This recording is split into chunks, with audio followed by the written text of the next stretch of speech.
Okay, okay. Okay, without further ado, we start our class now. Bismillahirrahmanirrahim. Alhamdulillahi Rabbil Alamin. Wa bihi nasta'in wa ala alihi wa sahbihi ajma'in. Walhamdulillahi alladhi khalaqal kawna fa nazzamahu wa khalaqal insana wa kawwamahu wa sanna ad-dina wa azzamahu wa wada'al bayta wa harramahu. ورفع النجم وسومه وسير السحاب وكومه وأنزل الكتاب وأحكمه وحفظ إبراهيم من النار وسلمه ونادى موسى وكلمه ووهب سليمان ملكا وفحمه وأرسل محمدا بالحق وعلمه سبحانه ما أعلى مكانه وأعظمه. الحمد لله رب العالمين. أحييكم بتحية الإسلام الخالدة، تحية مباركة من عند الله عز وجل، تحية مباركة، تحية يطيب جزاها مسكا وريحانا، تحية تحمل في كل تيادها محبة ووفاء.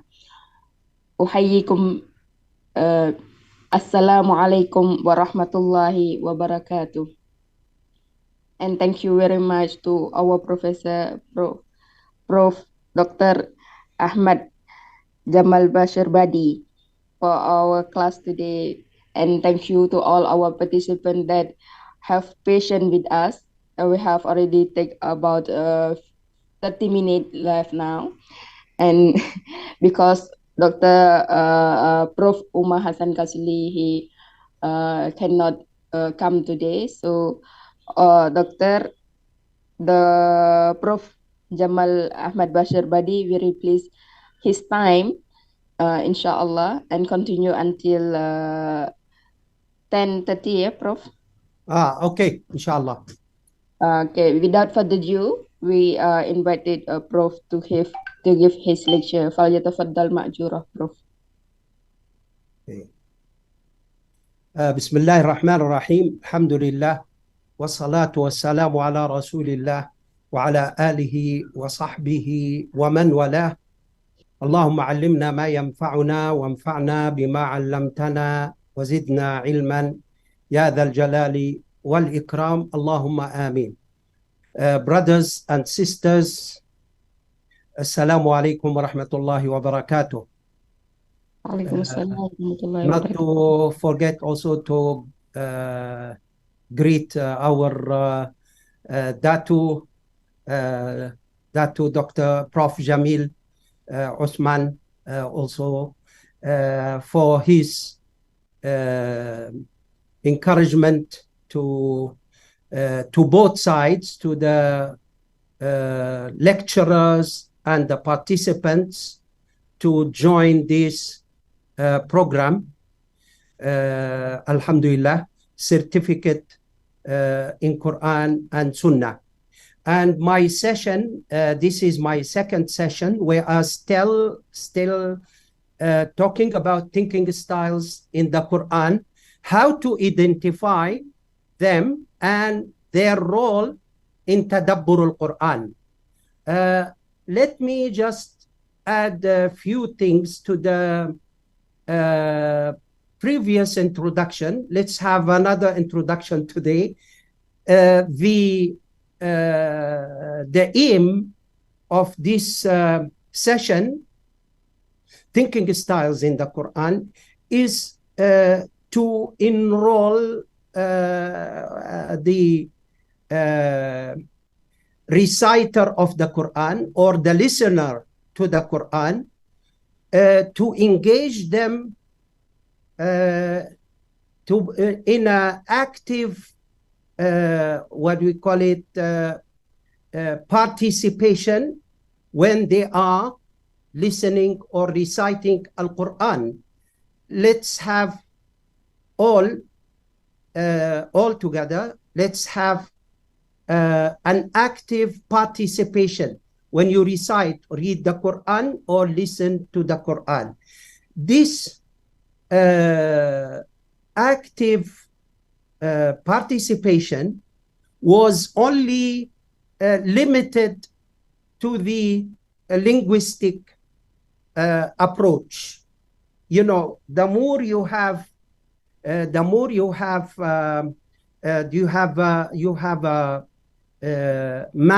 mastery of the Arabic language, and its related disciplines. Okay, ilmul badi', ilmul bayan. There are many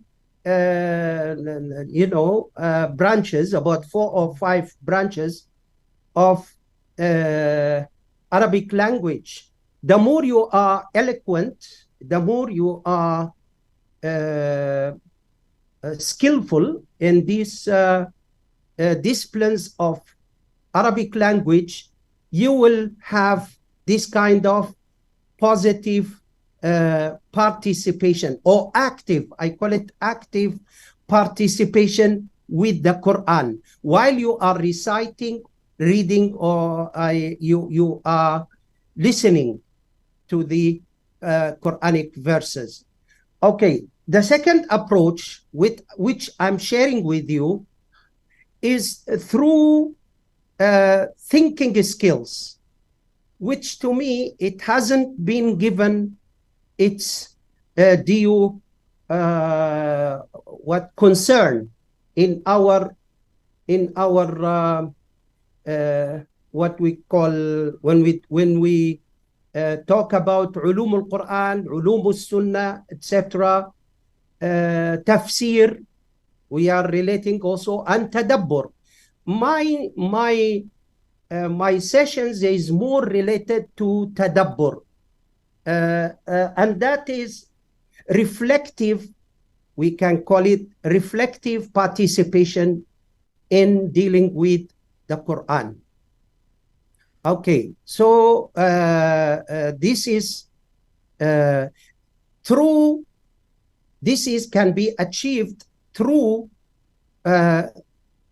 identifying the thinking styles in the Quran. The more we have, again, skills, and the more we practice it, we have 17 thinking styles. I covered 9 out of the 17 in the first session. And today, inshallah, we are going to continue with the remaining thinking styles in the Quran.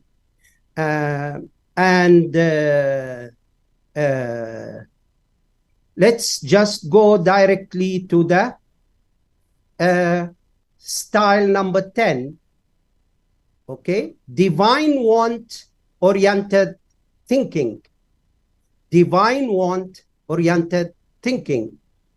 It is related to what is known as Sunnatullah. That is the Quranic term. Sunnatullah. This is related to the divine, 2 kinds of divine, we can say divine sunnah, or rules. Okay, it has to do with the principles, what Allah subhanahu wa ta'ala has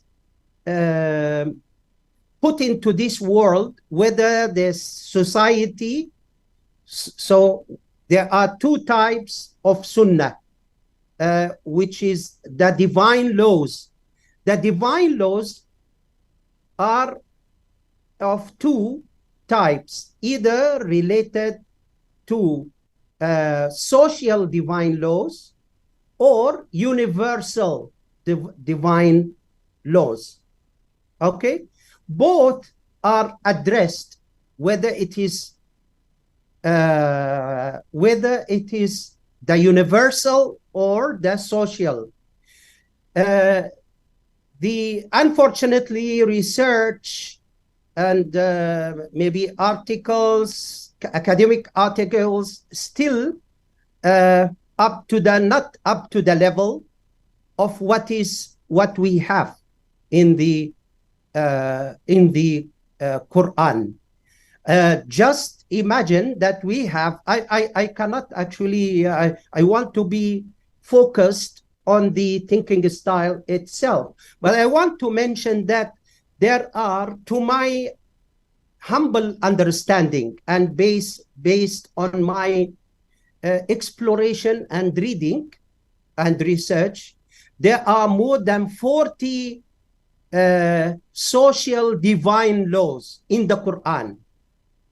And there are also numerous universal laws.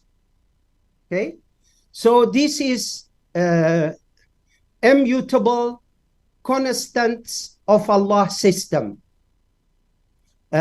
These, whatever is Allah subhanahu wa ta'ala has prescribed and put in this world, al-kawn, whether it is al-kawn or وَفِي أَنفُسِكُمْ, that is وَفِي أَنفُسِكُمْ أَفَلَا تُبْصِرُونَ, whether سَنُرِيهِمْ آيَاتِنَا فِي أَنفُسِهِمْ وَفِي الْآفَاقِ.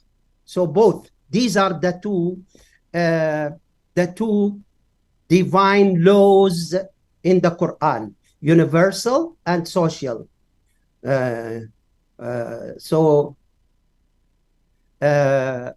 This is to start with. As such, this can be identified by context of the verse, the Quranic verse. To be mindful, what do we need to focus on? To be mindful of bearing the consequences of behaviors through reminders of similar past stories. That's one of the contexts, not limited, but one of the context, subcontexts. Okay, to be mindful of bearing the consequences of behaviors, and as it is related to tadabbur, reflections, contemplation upon the Quranic verses. Okay, so I'm sharing with you one of the verses here. وَلَقَدْ سَبَقَتْ كَلِمَتُنَا لِعِبَادِنَا الْمُرْسَلِينَ إِنَّهُمْ لَهُمُ الْمَنْصُورُونَ وَإِنَّ جُنْدَنَا لَهُمُ الْغَالِبُونَ. Okay, that this is a law that the prophets and their followers are supported by Allah subhanahu wa ta'ala. And An-Nasr here, it's not limited to materialistic, as we understand from our scholars. It's more related to ظهور الحجة, ظهور الحق. So like the prevalence of the truth, you know, that the truth will be so clear, crystal clear to the audience of the scholar, to the audience of Nabi alayhi salam, and to their followers. That is simply these here are that these another two this is another two examples from Surah Al-Fath, and you can see here in the first ayah, وَلَن تَجِدَ لِسُنَّةِ اللَّهِ تَبْدِيلًا. You can see it here, okay? وَلَن تَجِدَ لِسُنَّةِ اللَّهِ تَبْدِيلًا. And never will you find in the way of Allah any change. Well, it doesn't reflect the interpretation of the verse, that the end of the verse number 23 from Surah Al-Fath. What it means actually is that these divine laws that Allah put, whether in the universe or in the human society, these divine laws will be constant, unchangeable. They will be constant and unchangeable. So that is, let's move to the next one. And the next one is conceptual thinking. Conceptual thinking. Okay, can be identified by terms and context. So in terms of context, any combination of two concepts where there is no link between the two concepts to create a new powerful concept. Just imagine, in my book, I referred to one Western thing, what we call it, is about conceptual thought, by the way. It's a very big book that talks about these types of conceptual thinking. But however, this only maybe 20, 30 years is being discussed, 20 to 30 years. But it's actually discussed in the Quran and used in the Quranic verses. Just imagine, more than 1,000 or about 1,450 years. Just imagine that. Okay, so the combination of two concepts where there is no link between the two concepts. Okay, and by the way, all languages, we use this kind of conceptual thinking, by the way. Whether in Arabic, English, or Malay, Bahasa Melayu, we can explore later on. I can share with you examples from the language, from the culture, from the culture. Just now, maybe one example in Malay, when you say tanah air, there is no connection between air and tanah, the ground or the water. If you want to take it, laterally, it would be like the water of the ground, but it means homeland. This is in Malay. So I'm sharing with you. This is. Do you know, brothers and sisters, like in English, when we have so many degrees of grades of colors, the blue, we have so many different degrees, hundreds maybe, or maybe even more. The only way to create a label for each color, they use this kind of conceptual thinking. So like when they call it navy blue or sky blue, I'm sharing only one example in English. When you call it, when you say navy blue and sky blue, to differentiate between two different degrees of blue color, it's only with the use of conceptual thinking. This conceptual thinking is so effective in languages, and it was used in the Quran, in numerous. Here I'm sharing with you, الذين يأكلون الربا, those who consume interest. So the consumption, al-akl, eating, is related to eating, actually, the Quranic term. This is an example. Two concepts, eating and riba, okay, the interest, the money that you get from the bank, which is based on certain, as you know, calculations, where it was initiated by the Jews. And this goes on. And Allah subhanahu wa ta'ala, by the way, in one verse, Allah subhanahu wa ta'ala says, يَمْحَقُ اللَّهُ الرِّبَى. I want to ask the participants, please, would you share in the chat box, يَمْحَقُ اللَّهُ الرِّبَى. يَمْحَقُ اللَّهُ الرِّبَى. This is what type of thinking style? Quick, can you please put in the something that we discussed before? يَمْحَقُ اللَّهُ الرِّبَى. You know, it is proven that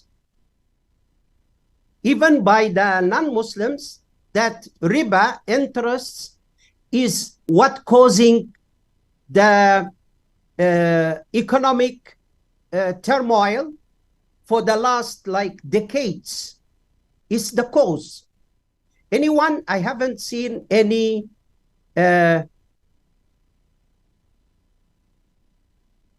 what kind of thinking style? يَمْحَقُ اللَّهُ الرِّبَى. Allah subhanahu wa ta'ala will smash or will, you know, destroy the interest, riba. It's the here, yamhaq, it's the opposite of barakah. Warning, thank you. Warning is emotional. Yes. Sister Wafa, thank you very much. Is there another thing? Is there another thinking that is conceptual?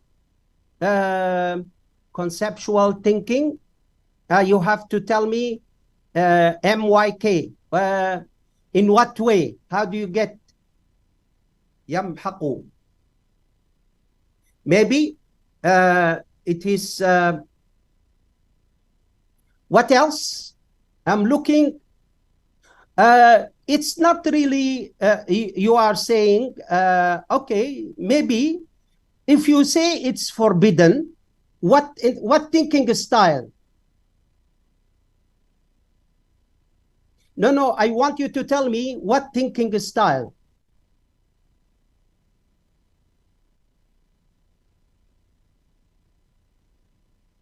Okay, MYK, two separated, two different concepts linked together. Thank you, Sister Wafa. You say instructional. So you said ajmal, reflective. In what way? Can you tell me? How do you know it's reflective? Maybe it could be there. Yes, because if you contemplate over what is happening, it is reflective. Okay, Mukasa Abdullah, he said that it is emotional. Okay, deny. No, tell me what thinking style. Counter objective. Not maybe, I don't know. You have to explain. I cannot say. Okay, brothers and sisters, you have done, some of you, alhamdulillah, thank you for your participation. I want to ask you a question. Yamhaqullahu riba. Isn't this a divine law, brothers and sisters? It's a divine law. Yeah, you said conceptual, emotional, instructional. Thank you. That is true. But don't you see that it is also, what I wanted to share with you here, it's a divine law. It's a divine law. There will be no barakah. It's a sunnatullah. It's a divine law that there will be no barakah, no blessing whatsoever in interest in riba. Yes, thank you, Brother Ajmal. No, you, what is it? No, you here.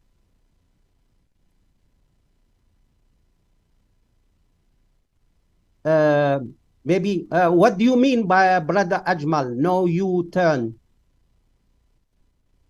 Divine law. It is a divine law. Okay? Brothers and sisters, you can see here, وَاشْتَعَلَ الرَّأْسُ. Those who know Arabic,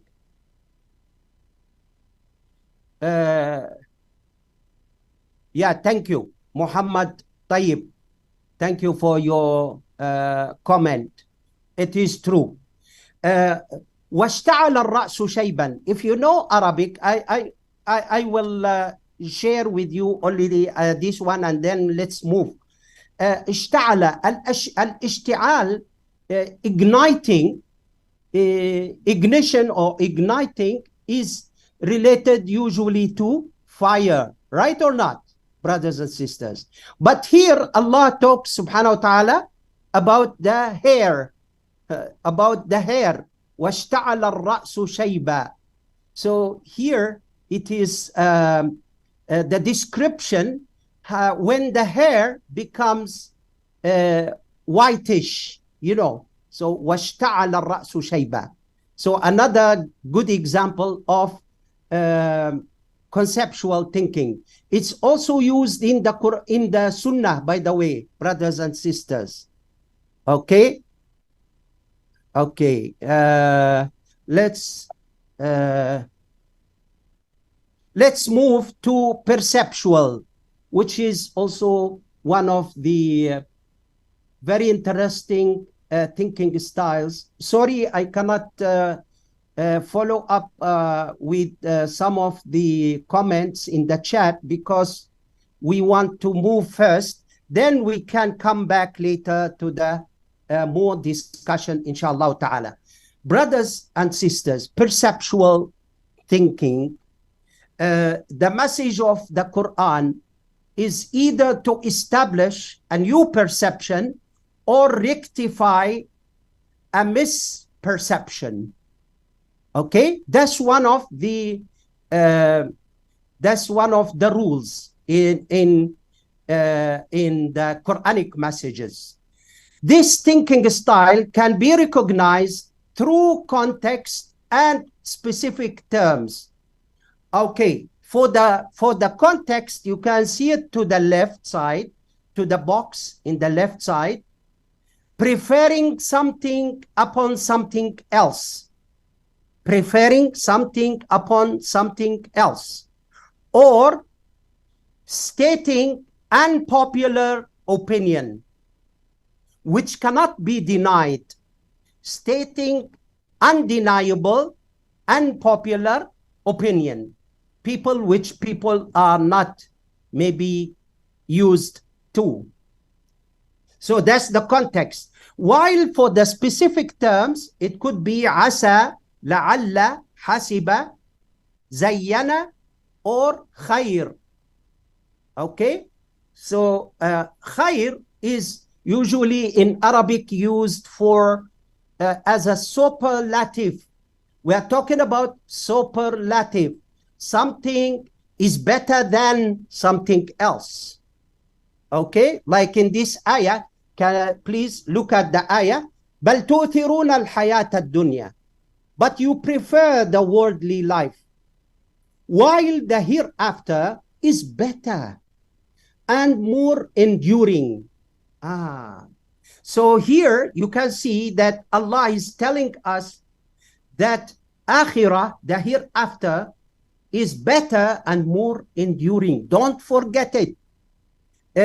Don't forget akhirah. Akhirah is used to a motivation, as a spiritual motivation, so that we, our spiritual, we can call it spirituality is uplifted through iman, through taqwa, through many other things. Okay, not to forget our obligations and to avoid all that Allah subhanahu wa ta'ala is displeased with or unpleased with. Okay, So you can see the term, can you see here? خير والآخرة خير. So you can know it through the term خير. So you can see خير here. Most of the time it's used as a comparison between two things, and one is better in the sight of Allah than the other. Okay, so that is the perceptual thinking. One thing I would like also to share with you, this is asa. I hope you can see, this is one of the terms. وعاشروهن بالمعروف فإن كرهتموهن فعسى أن تكرهوا شيئا ويجعل الله فيه خيرا كثيرا. This is a divine law, and live with them in kindness. We are asked, this is to men and women, but mainly to the men, as they are taking the lead of the family. Qawama. Okay, for if you dislike, okay, and live with them in kindness, with your spouse, with your wives. For if you dislike them, perhaps you dislike a thing, and Allah makes therein much good out of it. Okay, so this is, look at every one of us at our life. How many things that we disliked at the beginning? Maybe you dislike your job when you join it. Maybe you dislike it's not just the spouse.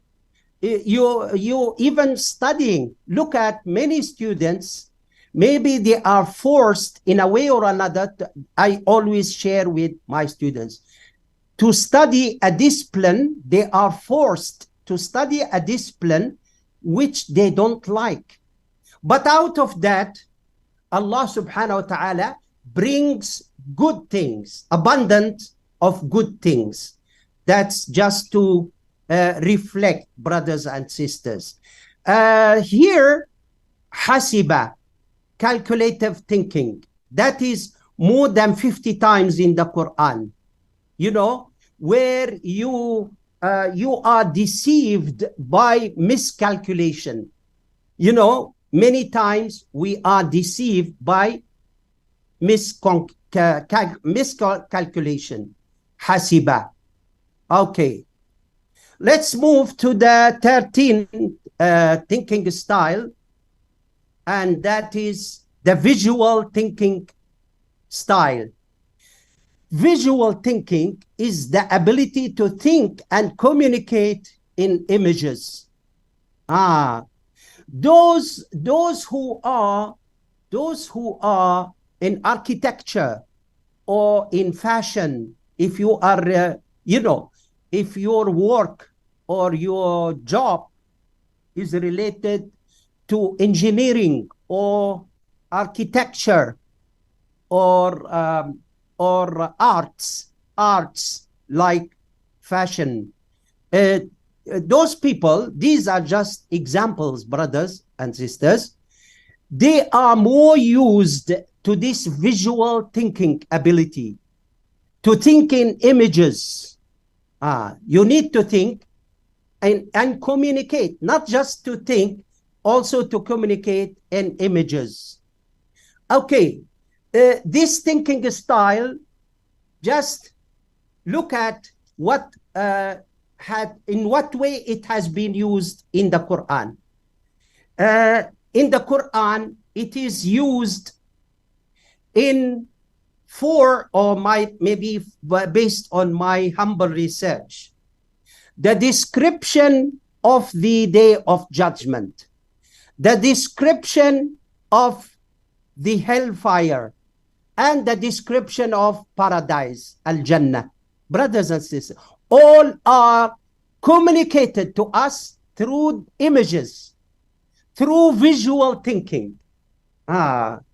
And one more, which is very amazing, is related to the behavior of humans in this life. That's related to this life. the misbehavior of humans. Also, Allah described their misbehaviors using this kind of visual thinking in images.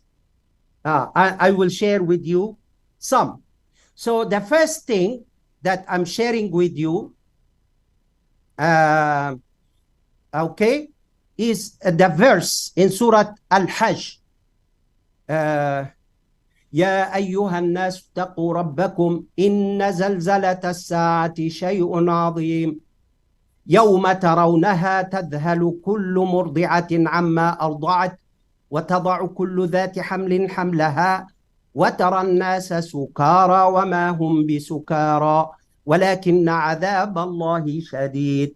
On the day you see it, the day of judgment, when you see it, when you witness it, nursing mothers will be distracted from that. You know, their child, when as they are nursing their child, feeding their child, and so they will throw their child, and every pregnant woman will abort her pregnancy as a result of you know, all these scary and frightening description of or the reality of the day of judgment. And Allah says, look at this, and you will see people appearing intoxicated as they were drunk, while they are not intoxicated, but it is the punishment of Allah which is severe.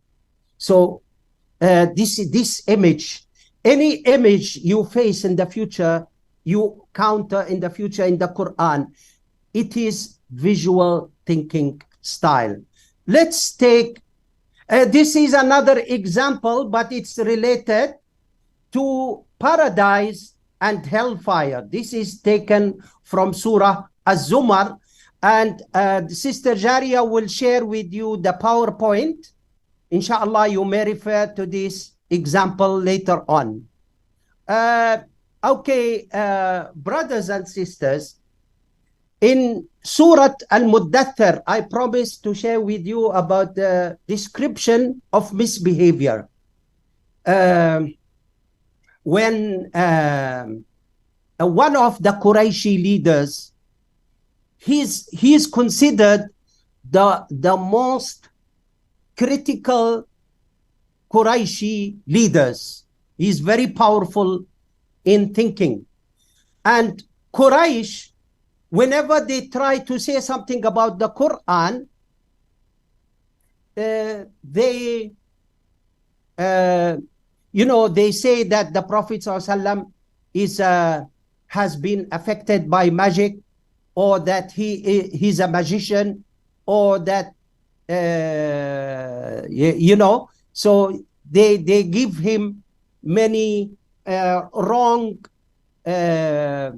misperceptions to change his image in the sight of the audience. And this is used until today by the opponents of Islam. Create misperceptions, create wrong images to display wrong images about Islam and the followers of Islam in the sight of others, of non-Muslims. Okay? So Allah subhanahu wa ta'ala described Al-Walid in Surah Al-Muddathir, when the Qurayshi, the Prophet ﷺ was not there, the Qurayshi people approached him to help them to describe the Quran or to give it an image, a wrong image, so that it will affect or influence the audience, al-mad'uween. So he was, you know, like in the Surah Al-Muddathir, ثم عبس وبصر. You know, even the way he was looking up. And you know, when someone is thinking, the eyes go up, you know, usually to the right, sometimes to the left, but it has different, by the way, different interpretation. The facial expressions of Al-Walid was shared in the Quran to the Prophet Sallallahu Alaihi Wasallam, and he was not there. But subhanallah. So that is a good example. There are so many good, beautiful examples. Maybe I share with you later on, inshallah. The next one is the logical thinking. And for the logical thinking, it is very also straightforward, brothers and sisters. Logical thinking, the use of reason to prove the truth. Or to refute the faulty reasoning of the disbelievers. Two things. So, this can be identified by the context. If the context is a dispute, if it's a debate, or it is a dialogue, then these are the subcontexts through which we can identify the use of reason to prove something, to prove the truth, or to, in the Quran, to refute the faulty reasoning of the disbelievers. Like the end of Surah Yasin, which I believe, mashallah, all the participants memorize. أولم يرى الإنسان أنا خلقناه من نطفة فإذا هو خصيم مبين وضرب لنا مثلا ونسي خلقه قال من يحيي العظام وهي رميم. Okay, to the end of the Surah Yasin. This is a dialogue between the Prophet Sallallahu Alaihi Wasallam and the disbeliever. He was passing through the graveyard and he found a very, what you call it, old bones of a dead person. So he took that bones and he brought it in front of the Prophet ﷺ, and he scratched the bones, turning it into dust. He said, Muhammad sallallahu alaihi wasallam, do you claim that Allah will bring back these smashed bones, this dust? So the Prophet ﷺ was waiting a little bit for moments until Jibril alayhi salam came with this, the end of the last 7 verses of Surah Yasin, which is a dialogue refuting the faulty reasoning of this person who came with that the bones of someone who died and passed away a long time, maybe decades, maybe century, maybe decades, most likely, 20, 30 years or such. The bones become very soft and fragile, as they call it. So the debate is there. Please go and read it carefully. You can see. So this one of the contexts through which we know that the logical thinking is used in the Quran. Okay, these are more examples. You may refer to those examples in the shared PowerPoint that will be shared with you, inshallah, later on today. Okay, so let's go to the number 15, inspirational or intuitive thinking. Okay, these are inspirational, means insights and inspirations by Allah to his servants and creation through the Quranic texts. these thinkings can be identified through certain terms such as yuha or awha. But here, inspired means not revealed, that is to Anbiya, but Allah subhanahu wa ta'ala may inspire his servants. The term alhama wa nafsi wa ma sawaha fa alhamaha fujuraha wa taqwaha. Also the term absara basiratan, basiratun, mubsirun, basair. These are Quranic, all Quranic terms. I shared with you the ayah just فَأَلْهَمَ that I recited, فَأَلْهَمَهَا فُجُورَهَا وَتَقْوَاهَا. Okay, so intuitive thinking can also be identified by context, not only the terms.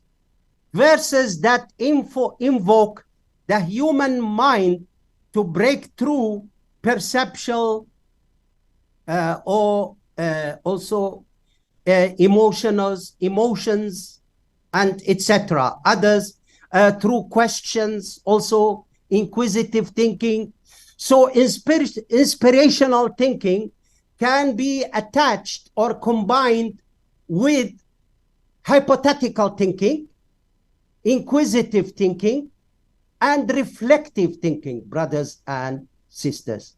Okay, these are the context, the subcontext through we know the inspirational thinking. These are more examples I will share with you. Number 16 is wishful thinking. Wishful thinking is the wishes that are impossible to come true. Even in English, the non-Muslims would tell you the same thing. Wishful thinking, these are wishes that are impossible to come true in this life and in the hereafter, both in this life or in the hereafter. It can be identified by specific terms. These specific terms indicate wish. So like wadda yawaddu, layta, tamanna, amani, yarjuna or la yarjuna, rubama. Okay, so these are terms that are used in Arabic for wishes. So any ayah that has any of these terms, it's a numerous ayat. You know that it is wishful thinking. One example is shared with you here. وَلَوْ تَرَى إِذْ وُقِفُوا عَلَى النَّارِ فَقَالُوا يَا لَيْتَنَا. So here the term يَا لَيْتَنَا, يَا لَيْتَنَا نُرَدُّ وَلَا نُكَذِّبَ بِآيَاتِ رَبِّنَا وَنَكُونَ مِنَ الْمُؤْمِنِينَ. If you could but see when they are made to stand before the fire and will say, oh, would that we could be returned to life on earth. They wish to come again to life, but to act differently, to believe in what Allah has subhanahu wa ta'ala told them in the Quran. But Allah tells them that this wish will not be attended to and they will be denied. Okay, these are more examples that you may refer to. In the first one, yawaddu. Okay, and here you can see watawadduna. So all related to wishes or wishful thinking. Brothers and sisters, the last thinking style is positive thinking. And that is to have a trust, unlimited trust in Allah's support, mercy, forgiveness, and victory. That's what it is, brothers and sisters. To hope for Allah subhanahu wa ta'ala promises, and to be, please correct the his, it should be with a capital H. Please correct it in your, or maybe Sister Jaria will make the correction before submitting the PowerPoint. It's the hope for Allah His promises, and to be contented with His guidance, with His Iman, with Islam, and with His teachings and commandments, and His qadar, fate, what is predestined by Him, subhanahu, and cannot be, that whatever that cannot be overcome. Okay. So the verses that calling us to practice patience, to have a trust and hope in Allah, all these are actually can be considered as positive thinking. Okay. Here, وَإِن تَصْبِرُوا وَتَتَّقُوا لَا يَضُرُّكُمْ كَيْدُهُمْ شَيْئًا. Yeah, and if you are patient and fear Allah, their plot will not harm you at all. Indeed, Allah is encompassing of what they do. Subhanahu wa ta'ala. Here, another ayah, وَمَا جَعَلَهُ اللَّهُ إِلَّا بُشْرًا. Glad tidings. All the glad tidings can be taken as also positive thinking style in the Quran. Okay, so these are the references. There is a hard copy, and there is, which is also, all the discussions are taken from the book. It is, you can get it from online through the shared link, or you get hard copy from through Sister Jaria, inshallah. Okay, so I will stop here and attend to your maybe comments and yes. Can be a question, Ustad? I will. You can unmute, allow all to, they can, yes. Yeah, if anyone want to ask, you can raise your hand or put in the chat box. I will read here. What about Zon? Yeah, from Sister Musuliho. What about Zon? Is there a question in the chat? I think so, because they put the question here. They asking. Someone said that they cannot hear me. Oh. No, but I hear. Okay, okay. So any question can be put in the chat or directly, better directly. Sister Jaria will unmute. Raise your hand. Yeah, raise your hand. If you want to make a comment, or if whether you want also to ask a question.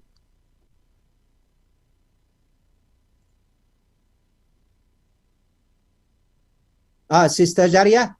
Yeah, Prof, in the chat box we have from Sister Musuliho. I think Sister. Maybe she want to speak. Yeah, Sister, if you want to speak, I will allow you. Okay, okay. Allow her to speak. Yes, here. Okay, I'm already unmute you. Yes, go ahead, Sister Muslihu. Is it sister, right? Is it? Yeah, I think so, but let him talk. I'm already unmute you, Muslihu. Muslihu, you can go ahead.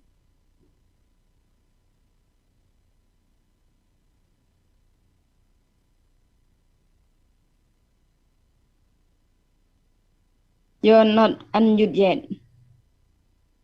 Please mute your mic.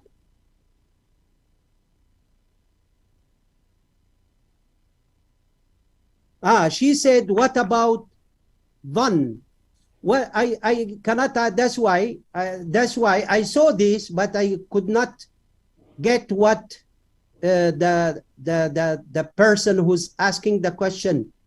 It would be good if you can tell me what about it when you say what about zan, And because also, we mentioned the zan in our first session. So you may go back to the first session if you did not attend. I already discussed about adhan in it is related to objective thinking. also another question, Prof, from University of Maryland. If you want to ask directly, you can unmute. Do you analyze the thinking style of atheist or other believer such as Yahud and Nasara in comparison to the Muslim belief? What makes them what make them to think that made them atheist, Yahud or Nasara? It is okay. That is University of Maryland. It is actually you may be exposed to that in the dialogues with the hypocrites, with the Ahlul Kitab, the Jews and the Christians, with the atheists also. So there are dialogues. You may refer to one of these dialogues, and in their dialogues, the good thing is the Quran will be, you know, like in the dialogue, they are using some kind of reasoning, but it's like used in the wrong way. The Quran will refute their fallacies, will refute their whatever the misconceptions or misperceptions. So yes, it can be identified through the Quran. Okay, but however, I would like to share with you is the main message of the Quran is that to improve our thinking through knowing those styles in the Quran, and how can we apply them and use them to understand the Quran. That's number one. Number two, we can also apply to real life. Like what? Like what Allah is telling us about in the divine law. And it's a divine law, and also it's related to perceptual thinking. You know, like that anything that we dislike, we don't expect a good thing out of it until today. But Allah is telling us that we may dislike something, but out of it, Allah will bring a lot of good. Such as what? Such as in perpetuating the good relation between spouses, between husband and wife. You know, like there is no, Al-Qur'an is in the message is telling us that there is no perfect man and there is no perfect woman. And as such, we in real life after marriage, we will have things that maybe we did not expect, not according to our expectations. So if we have made the right decision from the beginning, it should be, inshallah, tolerable. It should, because Allah will bring, if the person is good in terms of conduct and taqwa or iman, Allah will bring a lot of good out of this relation, such as, inshallah, the offsprings, you know, good children, good. That's one of it. Okay, and I know a real story Allah Yarham, he's from my country. He said that at the at certain time of his marriage, he didn't like some of what his wife was up to, let's say, but he said he accepted the fact of this Quranic ayah that Allah will bring a lot of khair from that relation if we tolerate each other, tolerance. So I know that 3 of his sons all are scholars and Hafidh al-Quran. Subhanallah. Anyway, let's proceed. What about Sister Jaria Mubashir? Yeah, I will allow her or him. Yeah. Sure. So, Brother Mubashir, you can unmute yourself. It seems he's from Nigeria or what? Mubashir Shaibu. Maybe. Shaibu. Mubashir Shuaibu. Okay. Yes, Brother Mubashir, you want to go ahead? I'm already unmute you. You can unmute yourself.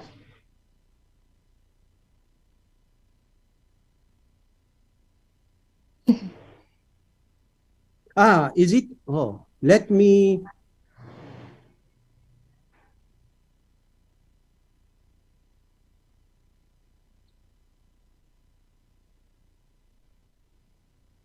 Yeah, there is a comment by BB Jan. Salam, Prof. Okay, many of our current social and spiritual issues could be addressed if we Muslims apply all these thinking styles from the Holy Quran. That is true. I agree with your great comment. Thank you very much. Okay, any more?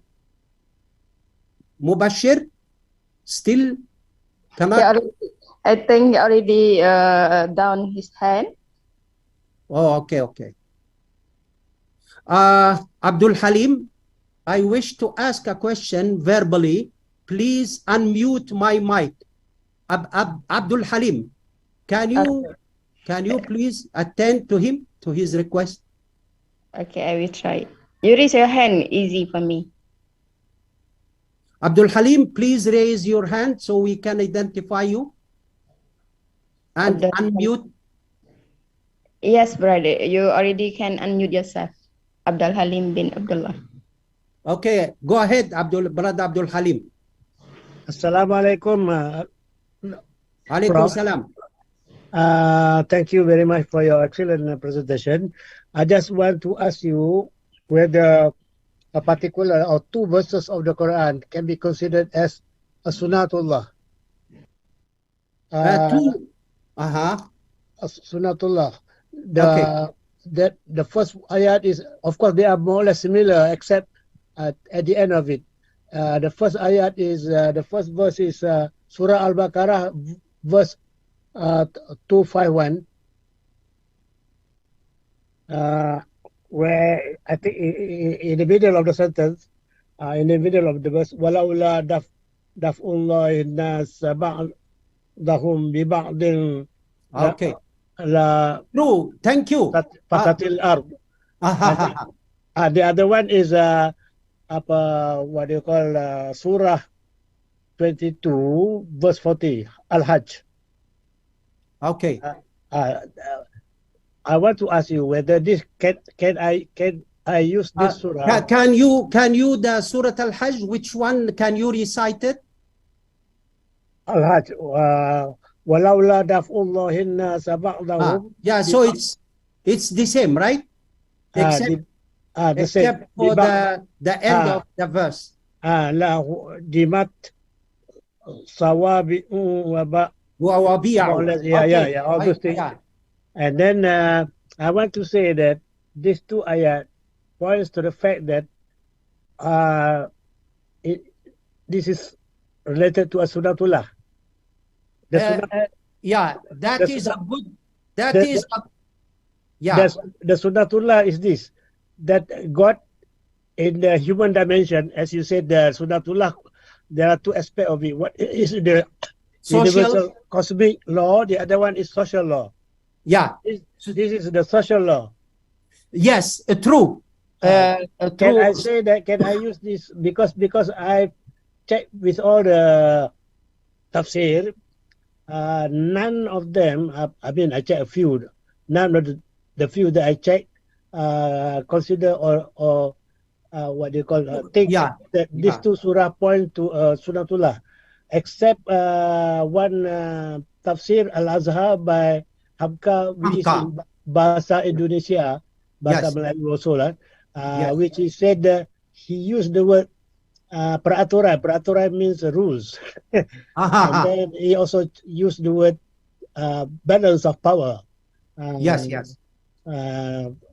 He's used the word balance of power in Malay. I can't remember the word.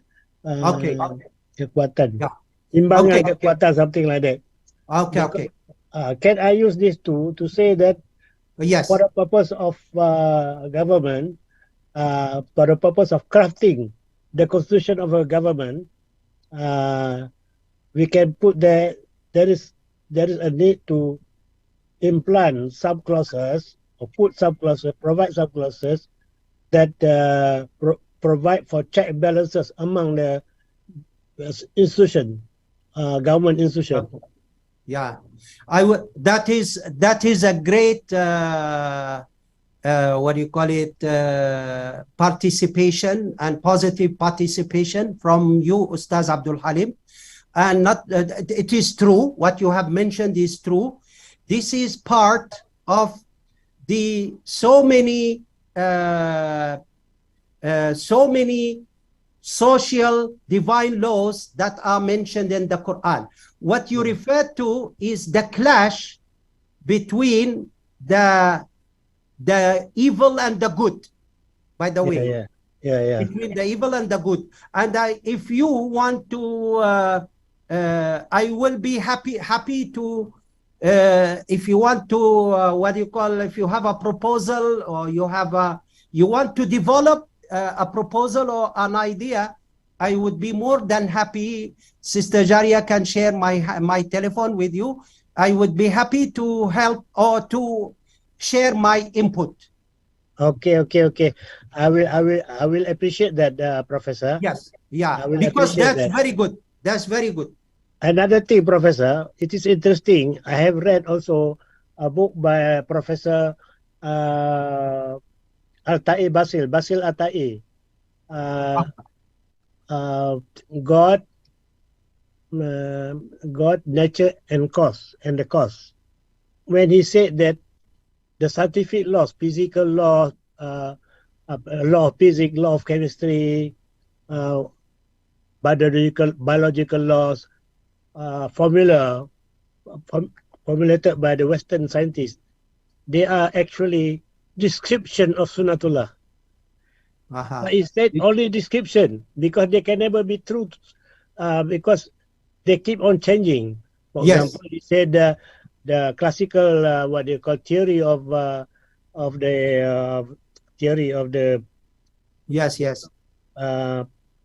of one scientist will later be eclipsed by another theory, by a later theory. Yes, that is true. That is true. So we have Ahmad Lubis, Sister Jaria.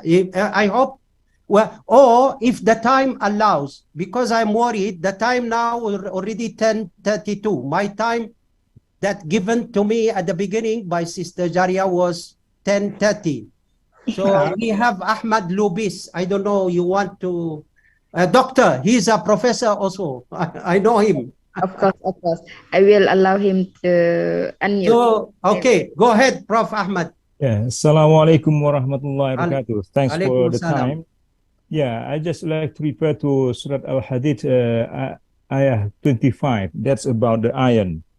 The surah, the the surah mentions about the. Should I read the yes, yes, the ayah, the verse. Bismillahirrahmanirrahim. لقد أرسلنا رسولنا بالبينات وأنزلنا معهم الكتاب والميزان ليقوم الناس بالقسط وأنزلنا الحديد فيه بأس شديد ومنافع للناس وليعلم الله من ينصره رسوله بالغيب إن الله قوي عزيز.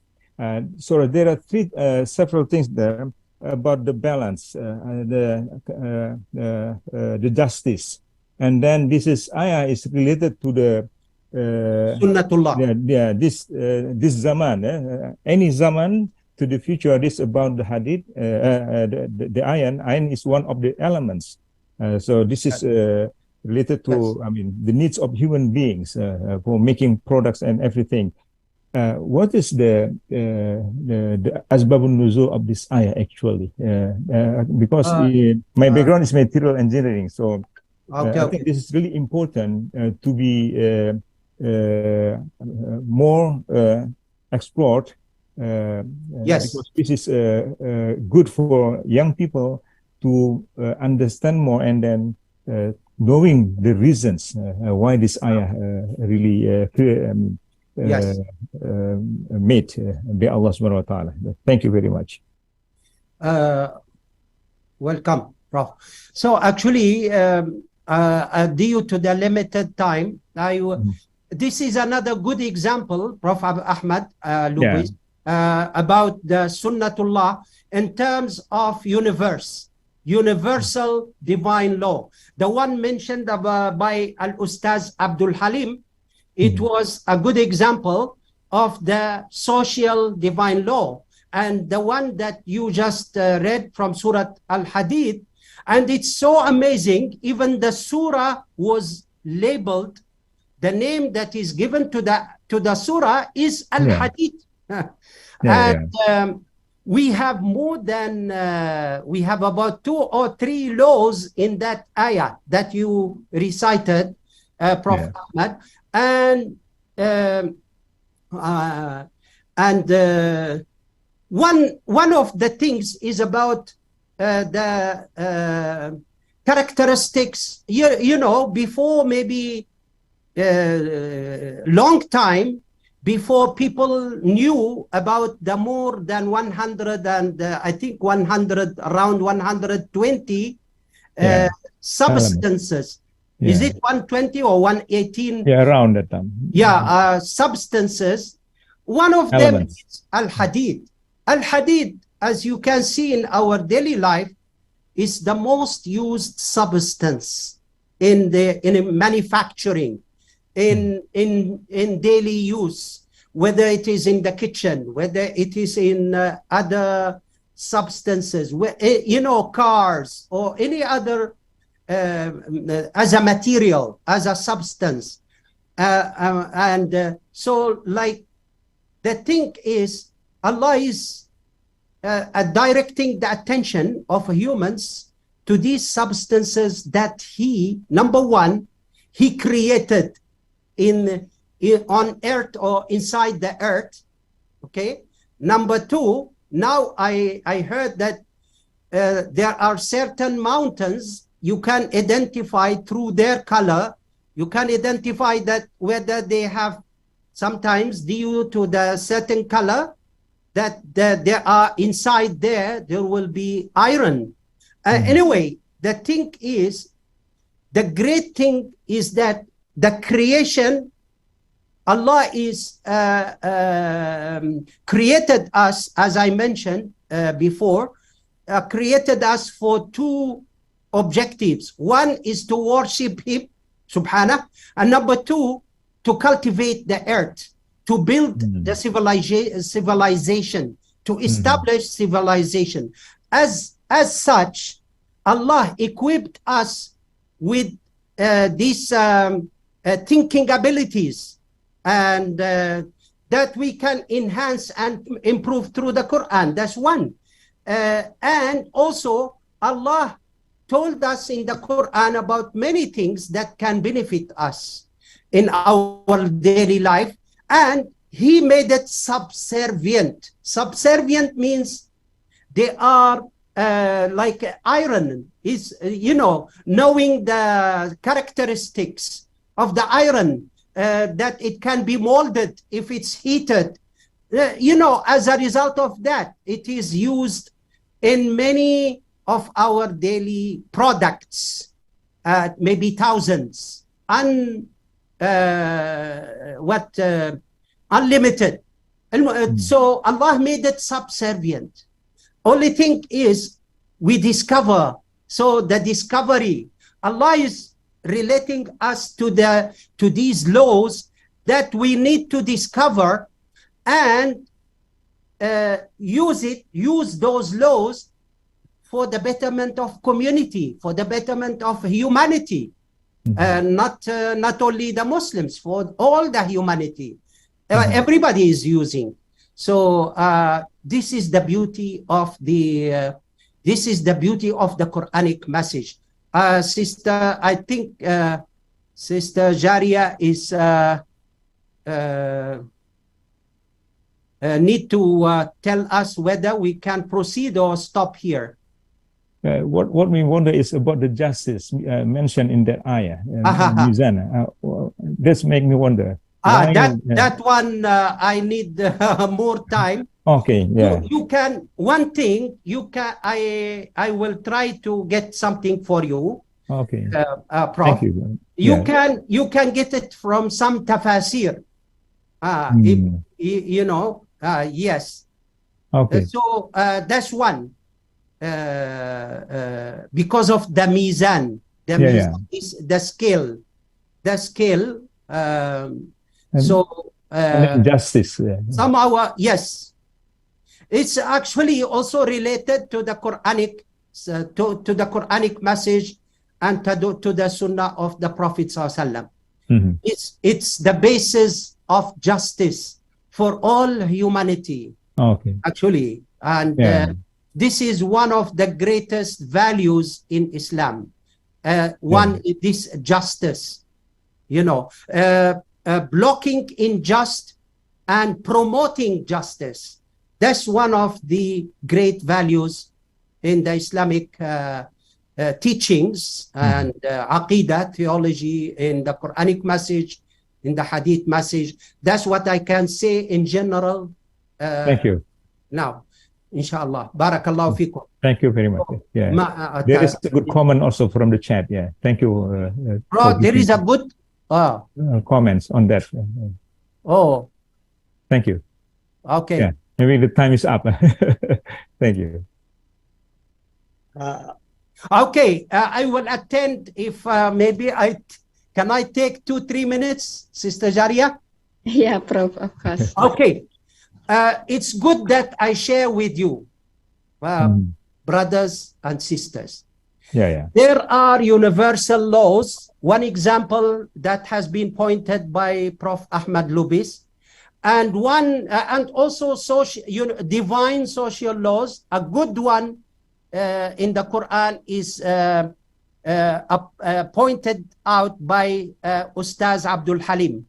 Okay, for the divine laws, whether it is universal or the law of gravity, the law of the law of flotation, many laws in that is also mentioned in the Quran. Okay, now for the maybe not all the laws, but a great number of those laws. The thing is, universal laws are neutral. Universal laws are neutral. What does it mean? They can be used in application. They can be used positively, also can be used negatively. إن الله لا يغير ما بقوم سورة الحديد حتى يغيروا ما بأنفسهم. That our perceptions influence our actions. This can be, by the way, now after they call it abnormal, after normal life, or after normal life, post normal life. They have weaponized sciences to use them negatively. So any law you can use in a positive way or a negative way. In my book, chapter 1, I said one of the conditions in Islamic perspective is that thinking and whatever is related to thinking, like the universal laws, should be used positively, in a positive sense, leading to no harm, inflicting no harm, la darara wa la dirar. So that is the condition in Islam. Any law, we can use it and apply it in our life, building civilization, improving our society, social life, or spiritual life, or this or that, but in a positive sense, in a positive way, not in a negative way. Okay, so that is my, I think I will end with this comment. Thank you very much, Prof. Badi. I will hand the mic to Datu Jamil Osman. Barakallahu fikum, Datu. It was a pleasant experience with all those great participants. Alhamdulillah. Today we have a very active session, and the audience, mashallah, made a lot of comments and questions. Alhamdulillah. Dato, you can unmute yourself, Dato.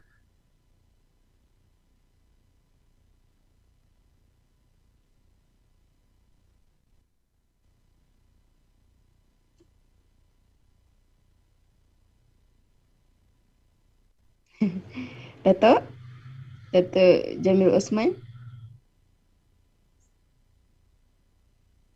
Did you? I'm already because unmute him.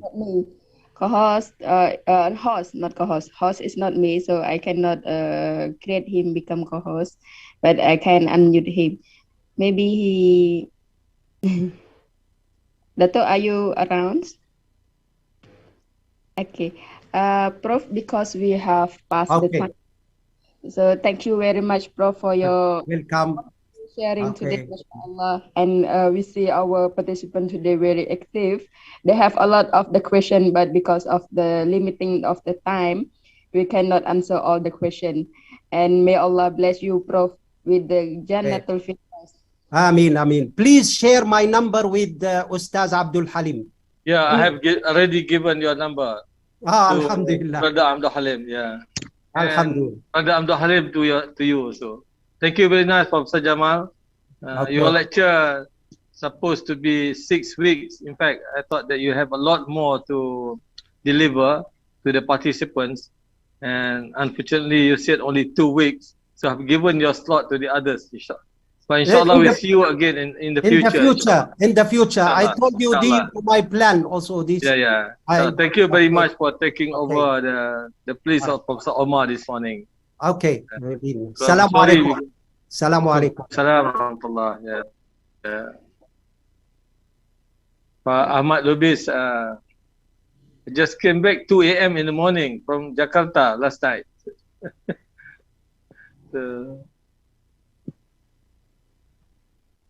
Thank you, Brother Ahmad, Brother Abdul Halim, for asking questions. Inshallah, we have a break after this.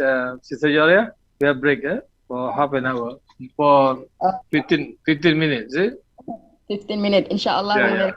We'll start again at 11 o'clock, inshallah. Yeah. But then, inshallah, we will start with Professor Muhammad Usman first, Yusuf Uthman first, because Professor Ayah have a little bit urgent for something else, and then he will come back on the time, inshallah. But Prof. Muhammad Yusuf will take over his time. Yeah.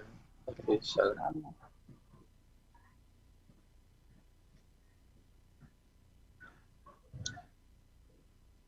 But if anyone want to talk, it's you can raise your hand. I will allow for communication, because we don't have time to communicate, talk to each other. And now the time if you want.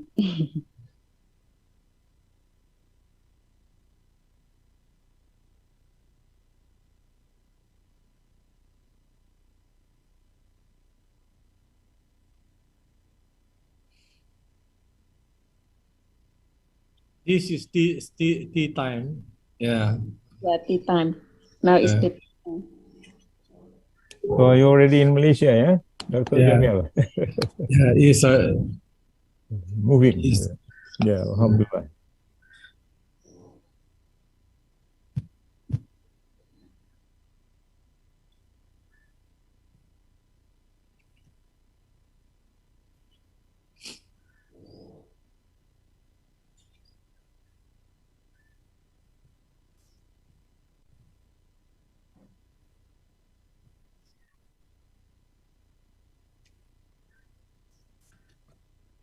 Mm.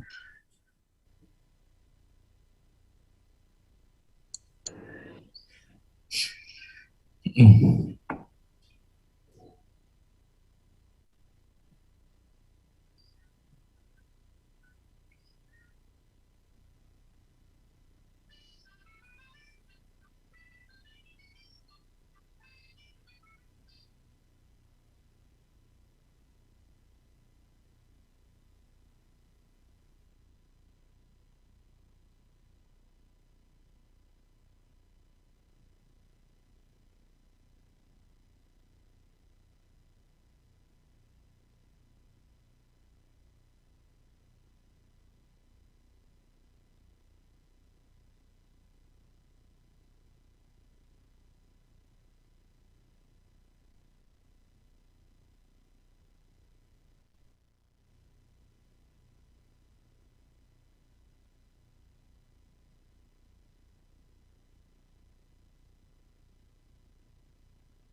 Assalamualaikum, Prof.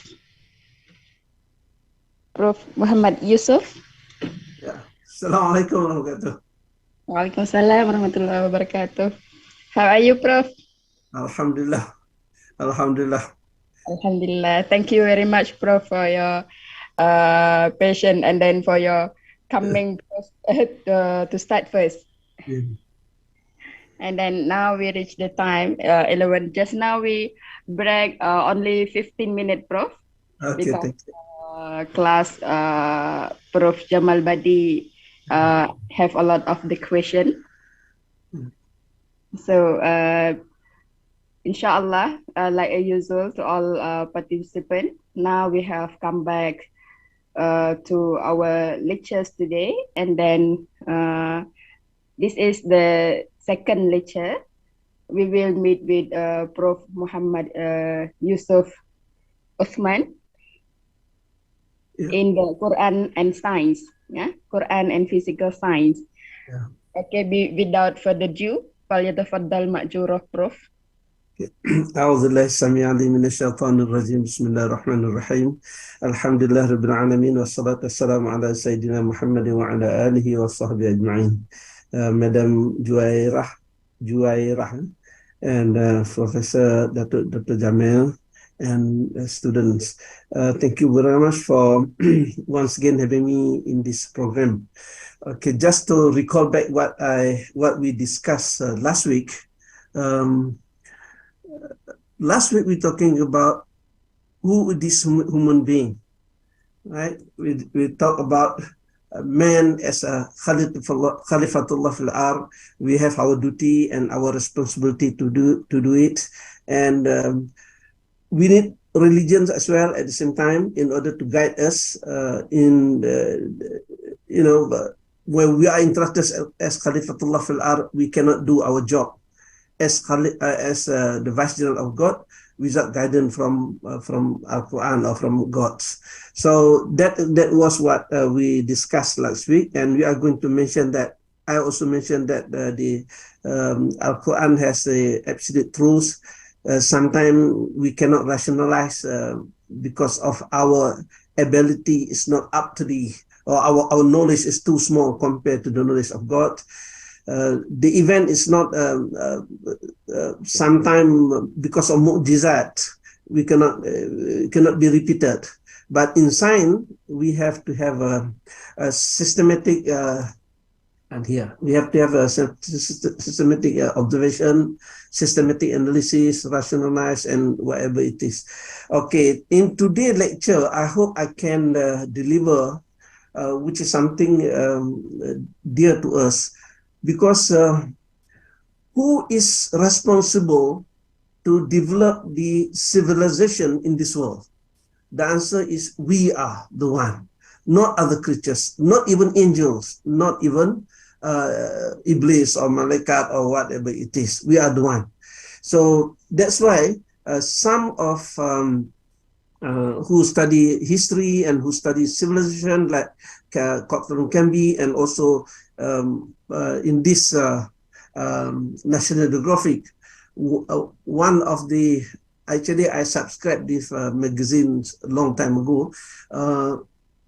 In this issue, National Geographic dedicated itself in order to tell us to do some research about the importance of religions when they establish the civilization.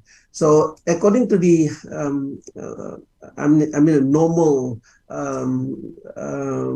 literature, people, the Prophet Adam alayhi salam was sent here with his wife, and then they have a family, and then they have a social, and they settle themselves.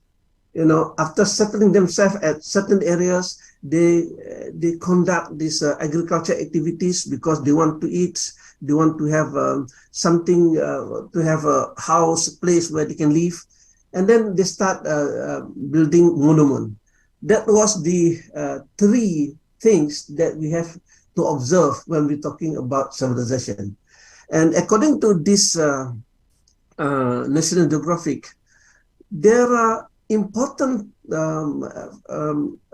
element that we tend to forget is religion, because the only creatures in the world who have religion, who have a belief system based on God, is human being. You know, even though when they said, you know, I'm atheist, I don't believe in any God, but inside their heart there is something that they cannot answer. You know, they accept that there is some power, there is some something that beyond my ability to understand, which is God. So that's why, according to Men's and Men, this is the article written by Men's and Men in this magazine, he says that if you look at this religion and places of worship, you can find these places in the middle of the civilization. Right? I'll show you later. So based on this, okay. Based on these important factors, scholars try to find out when where is the place where civilization was established. So this is the old ancient civilization of the world. So you can see here is from 3000 to 1000 before century, and the yellow color is about 2100 and 1000 before century, and this that one is after 600 before century. So you can see the oldest civilization is around here, and also here, Ganges were abilities. So other places there was not many activities of human being. So then later on it developed through here. Sorry, and then Yangtze River, and then after that through here in our area here is in Cambodia, in Angkor Wat, and also a little bit here in Indonesia, in Java Valley. So the rest, they are still new about civilization. So according to Colin Campbell, he said in his book that the oldest village in the world ever found by human being at this moment, there is no other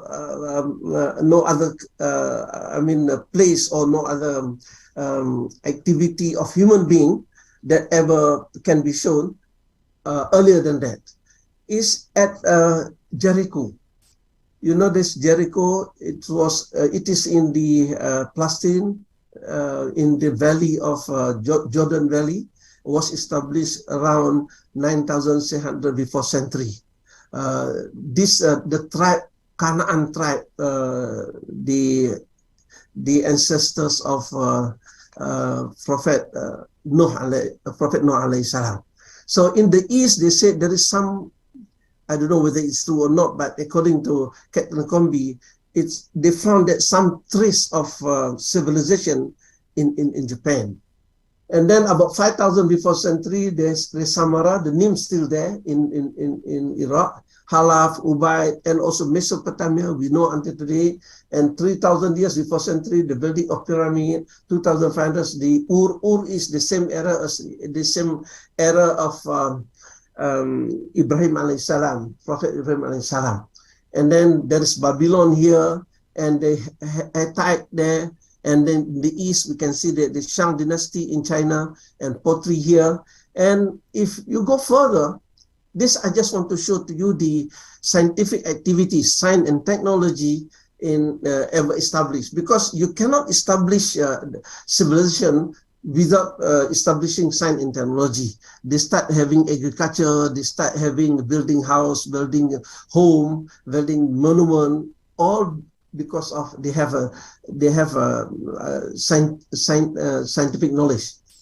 So about 1000 years before that, and then probably this is the ancient belief of Greek civilization, and then here is it's about the Jewish civilization, and then start from zero, the year of one, in the Prophet of Isa alayhi salam. And this is in the Far East, we can find the Great Wall of China and and then some of the scientists who until now we know them, like Pythagoras, Hippocrates, Socrates, Plato, Aristotle, Archimedes. This is in the Middle East, in the Mediterranean. So, and then the birth of Rasulullah, and here you can see until today people know about the person. Sheikh Hamti, we know, we have a book about Hippocrates, we know about the theorem of Pythagoras, we know about the Socrates, written very well, and you can see in the letters in the National Geographic, they mentioned about this guy Socrates, and the Plato, his student, Aristotle also his student, and Archimedes, and so on. And then when come to here, 500 years, there were no mention about scholars there. As it is, it looked like a vacuum in science and technology. But later on, we have this name like Marco Polo, something like that in this year. And after that, after the fall of Muslim Empire, we found these people, Nicholas Copernicus, Francis Bacon. So the question is, what happened between this 600 to 1,500? That time, at that particular time, which they call it Dark Ages, So this is the question. So actually, this is the golden era of Islam. This is what happened. This is what I will discuss to you later. And for today, I will share with you, with photo, the achievement of the past scholars who discover a lot of scientific discovery.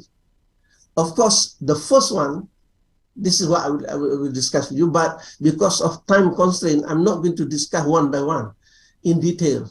I will just show to you some photograph, some of the places I visited myself, but some of them I got from my own reading and from my own finding. So this is the first one. I just want to share to you about Noah Ark.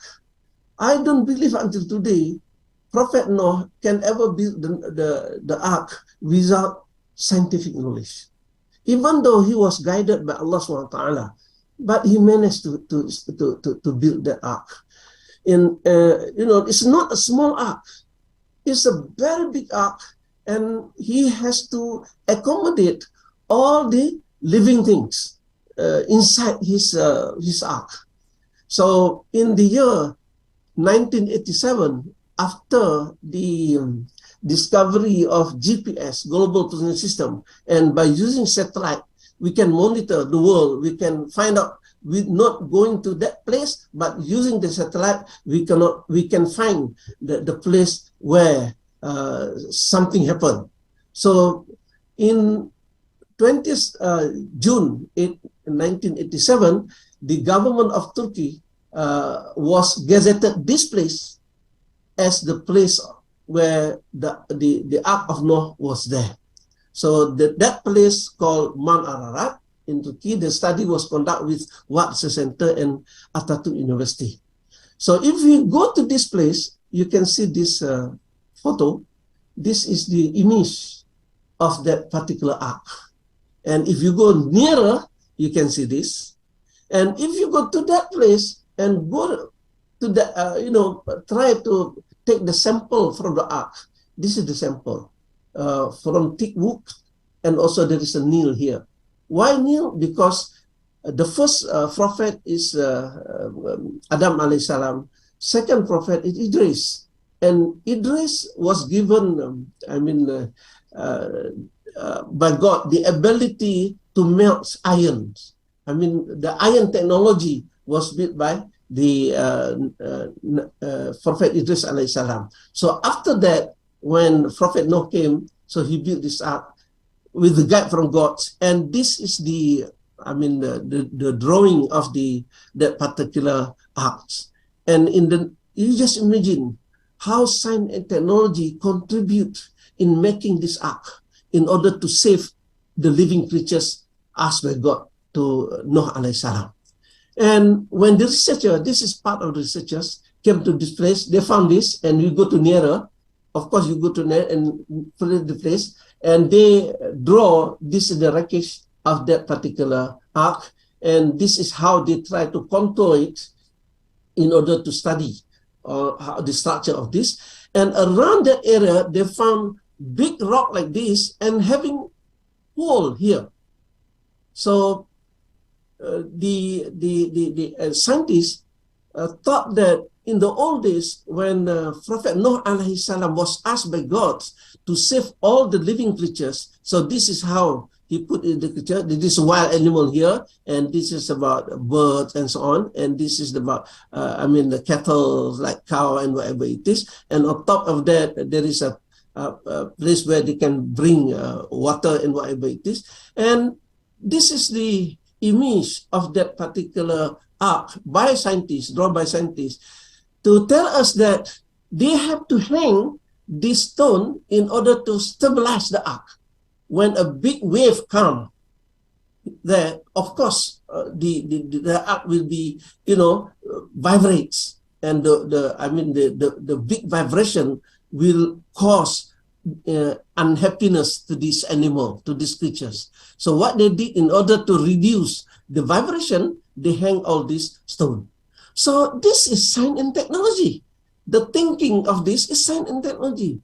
So we said the science and technology is not because of Nicholas Copernicus. It's not because of Newton. It's not because Galileo Galilei, who described all this process of gravity and whatever it is. They know all this. Even the words, the term gravity was not there, and some scientific gravity terms was not mentioned by Nuh alayhi salam, but they did a very big discovery, to save this. Of course, God's direct Prophet Nuh alayhi salam to build ark, and he guided Nuh alayhi salam. But this is what scientific discovery made by Nuh alayhi salam. So this is one example. So to me, this is the first. Even though we can mention about Qabil, who killed Habil, when he discovered from birds, how he killed his enemy, and so on and so on. But this is the big discovery. And if you go to Jericho, this is Jericho, as I mentioned to you just now, the first city in the world, 9,600 before centuries. Jericho, here written, world oldest city. And when they excavate that place, they found all this structure. You just imagine. This is 9,600 before century. It's about 11 to 12,000 years ago. They already built this place, like something like that. And the place where this is some of the building, the mosaics and whatever, they also have that. And also this another discovery of they discover the ancient building, whatever it is there. And then why they choose that place? This is Mediterranean, and this is Dead Sea, and this is the valley. It's very rich valley. They have a lot of they have teen, zaitun, and so on. And this is possible. They mentioned here Jews. Actually, all the caravan come through here and cross the river, and then this is their settlement, because near they can get water, they got plant, they can breed the animal for them. That's why finally they build their civilization like this. So there are two walls here, according to scientists, and this is the first ever civilization on Earth made by a human being. And the next one, I just want to skip some. Of course, this they have a lot of science and technology activities in order to survive in this area. Of course, Mediterranean is very important.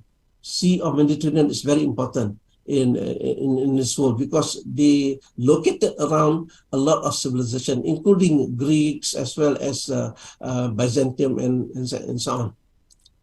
And another complex that we know is this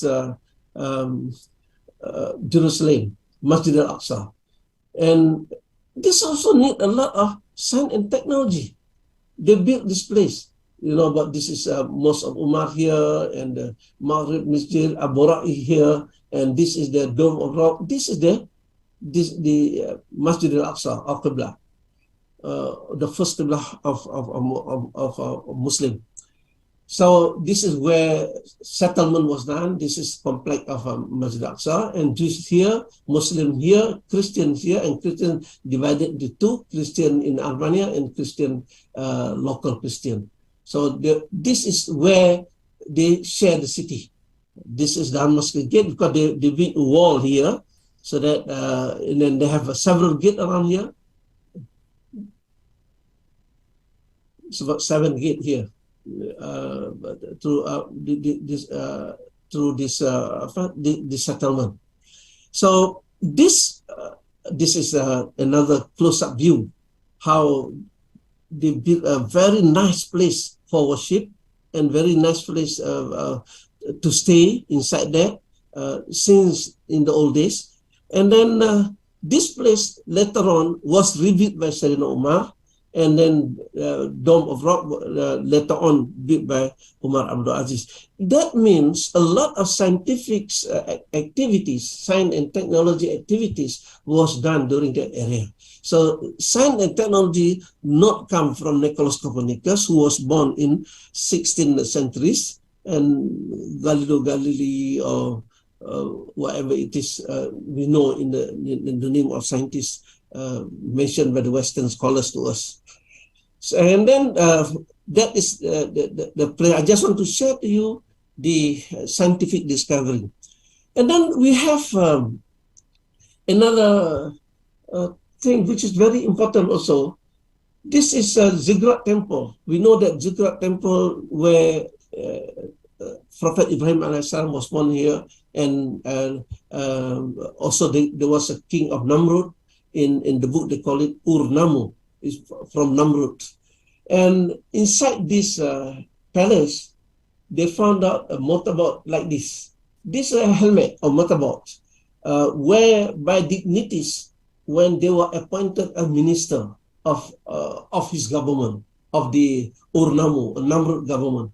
I just want to share to you here, it's not the helmet, it's not the thing that we call it a motorboat, whatever it is. Here is the gold. Gold is very difficult to find, but you can see every minister, they wear this.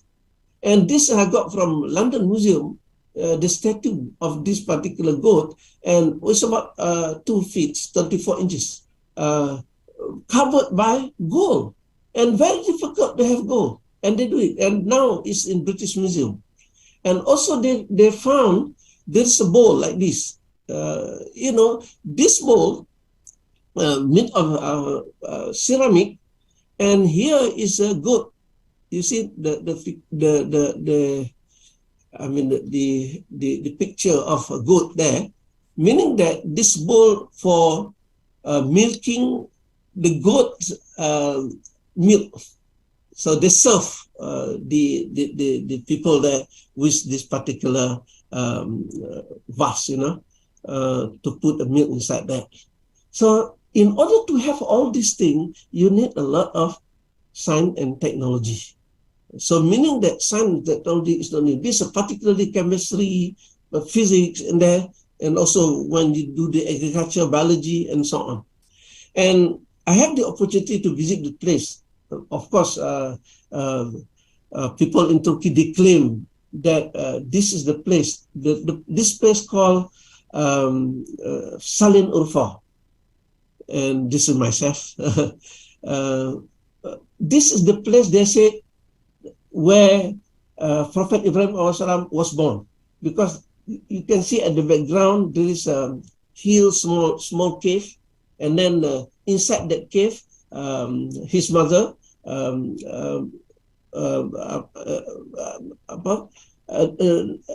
Prophet Ibrahim was born here. So they built a mosque, and now in Urfa, people use this mosque. And if you go inside, you can find this is the place. Inside that, they cover that place.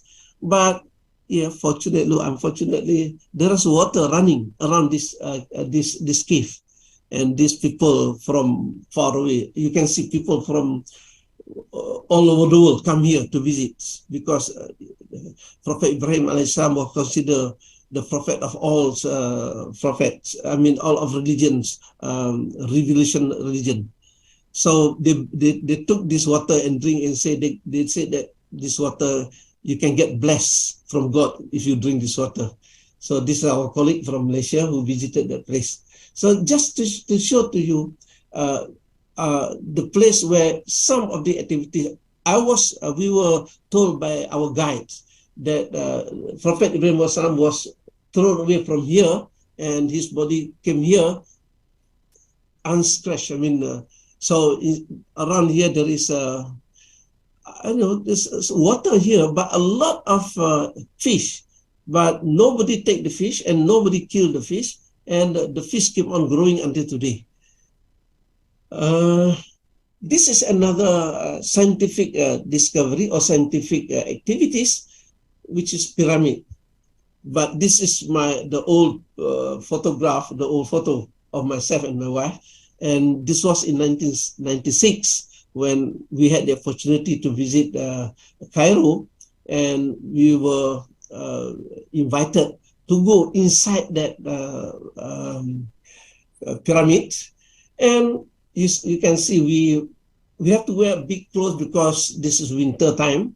And during that winter time, when we enter through this place, that place, and inside that, you can see and they put the body of the dignities or whatever it is from the past civilization, including Paro, inside here. But there was no, when we visited, there is no coffee, no but just place.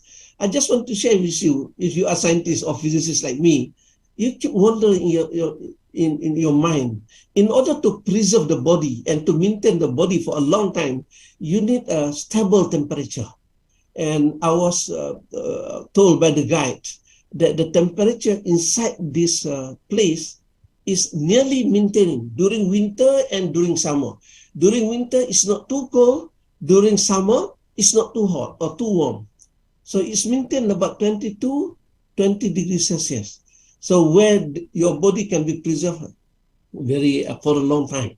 So that means that they just not only build the pyramid, but they also consider, because the pyramid, inside the pyramid, there is a lot of body. I mean, the dignities, the body set, because they believe after you pass away, you will receive rewards by God if you do good in this world. So they put the body here and they have to maintain. This is what they believe.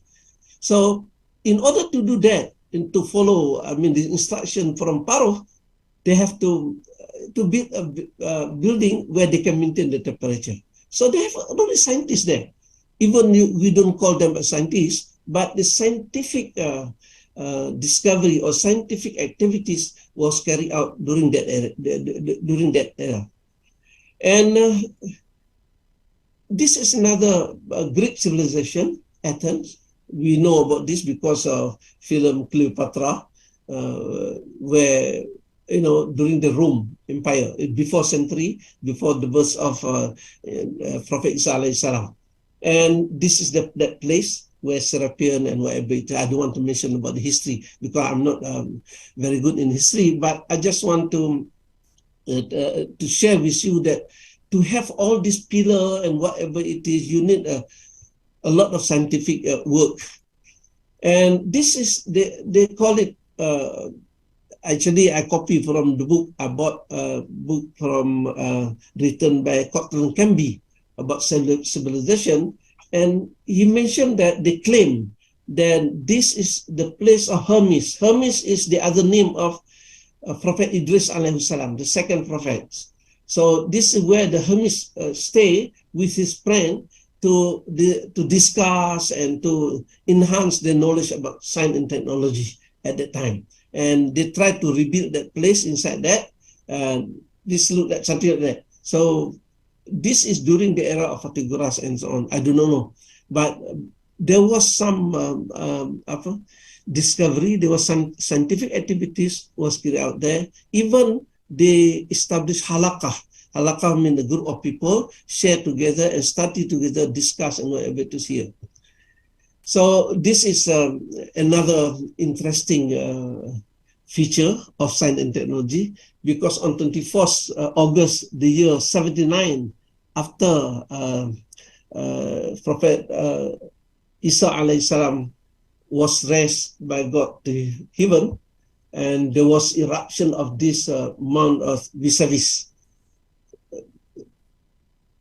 And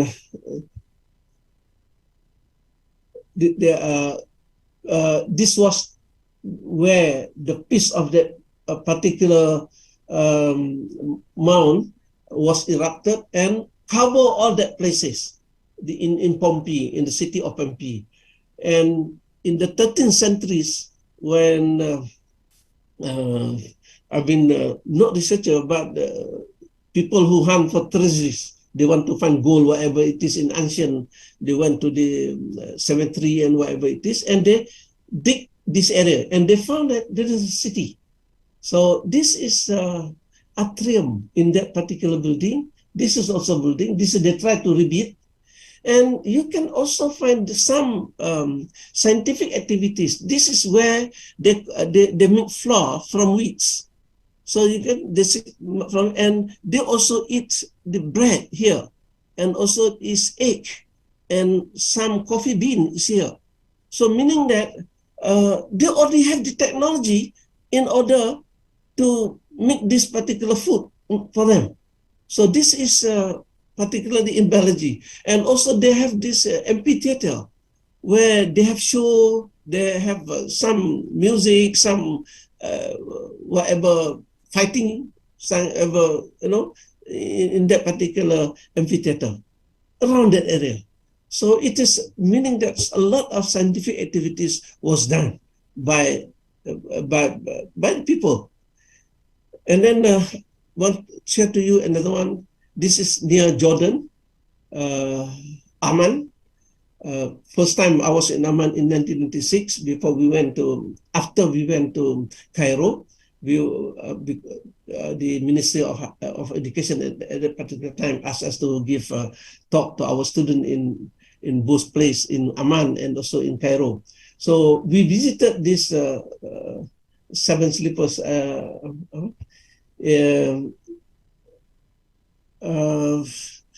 people in the cave. Just lost my mind. So it's around the area. They already have this amphitheater, but unfortunately, because of the earthquake and the rumble, whatever it is already, but still there.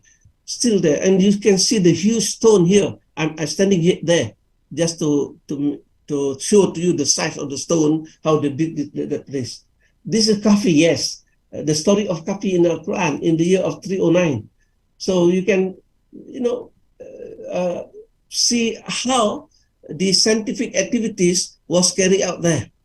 So then in 2003 or 2004, something like that, I have my PhD student in Libya, still under Muammar Gaddafi at the time. So he said to me, Prof, why don't you come to our country? I will show to you some of the our ancient history of Libya. So he brought me to this place called Subrata. It's not very far from Tripoli, but we visited. There was no person, not even visitors, not even tourists around there. But if you see, if your screen is big enough, you can see the plaque here mentioning that this place was built about 100 years before century, meaning 100 years before the birth of Jesus Christ or Prophet Isa alayhi salam. So they already have this, this building. Of course, this is a remnant of a great empire. So this is another, I was, brought to Damascus, to give talk to our student there. And I managed to bring one of the students who was waiting for his wife to finish the study to accompany me to these historical places. So he brought me to this Bosra, Palmyra Empire in the room. And there's not many people around that. And this is the mosque of Umar Mosque, where Hujjaj can stop and rest here and have a Turkish bath. So they bring the Turkish technology in order to have a warm, nice bath before they go to Medina and as well as Mecca. They came from Palestine, so to here. So this is another scientific activities. I just want to share to you this photo, which I like very much. The student who accompanied me snapped the photo of myself here. And I can call the student without having high voice, so he can listen, meaning that they built this place very nicely so that when they have a stage here, they do some activities here. So the spectators will separate with the actors by the stream of water, and they still can talk because on those days they don't have the microphone, whatever it is, and you can listen to whatever the actor speak to themselves. So still, this is February, I think, when I was there, so a bit cool. So I just want to share with you the science and technology. I was meant to understand that why Sayyidina Omar built the mosque here, because Rasulullah SAW came here, brought, his wife at that time, he didn't marry with Khadijah, but he brought the Khadijah business here. I don't know which place, but around here, because this is the pathway where people go through from Mediterranean, from Palestine, from Jerusalem to the south or to the Yemen and whatever it is. So it's now rumbled because of earthquake and some vibration, but still some of them still intact. Okay, this is another remnant of other civilization. Is Prophet Saleh alayhi salam in Samud, is my wife here. And in the middle of that Petra, you can find this building, which is a famous building. And this is where they pray for the gods. And during, I don't know,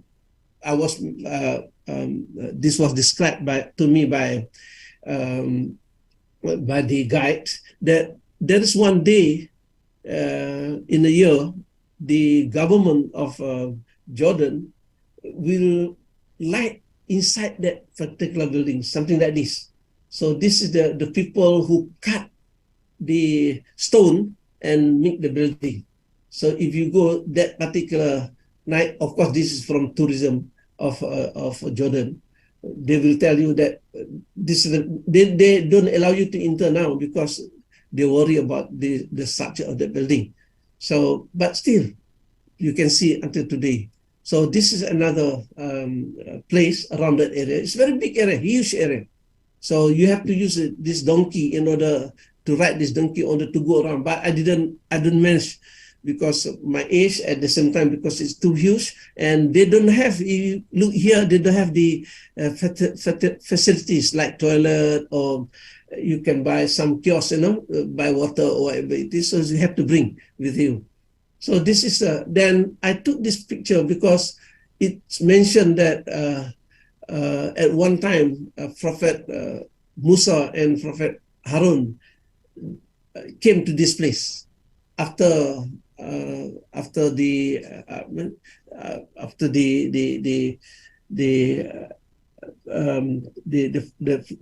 followers of Prophet Sallallahu Alaihi Wasallam abandoned that place, and Allah SWT destroyed all the people, and there was no place there, nobody there, and then Prophet Musa and Harun came, and that place become, once again revived.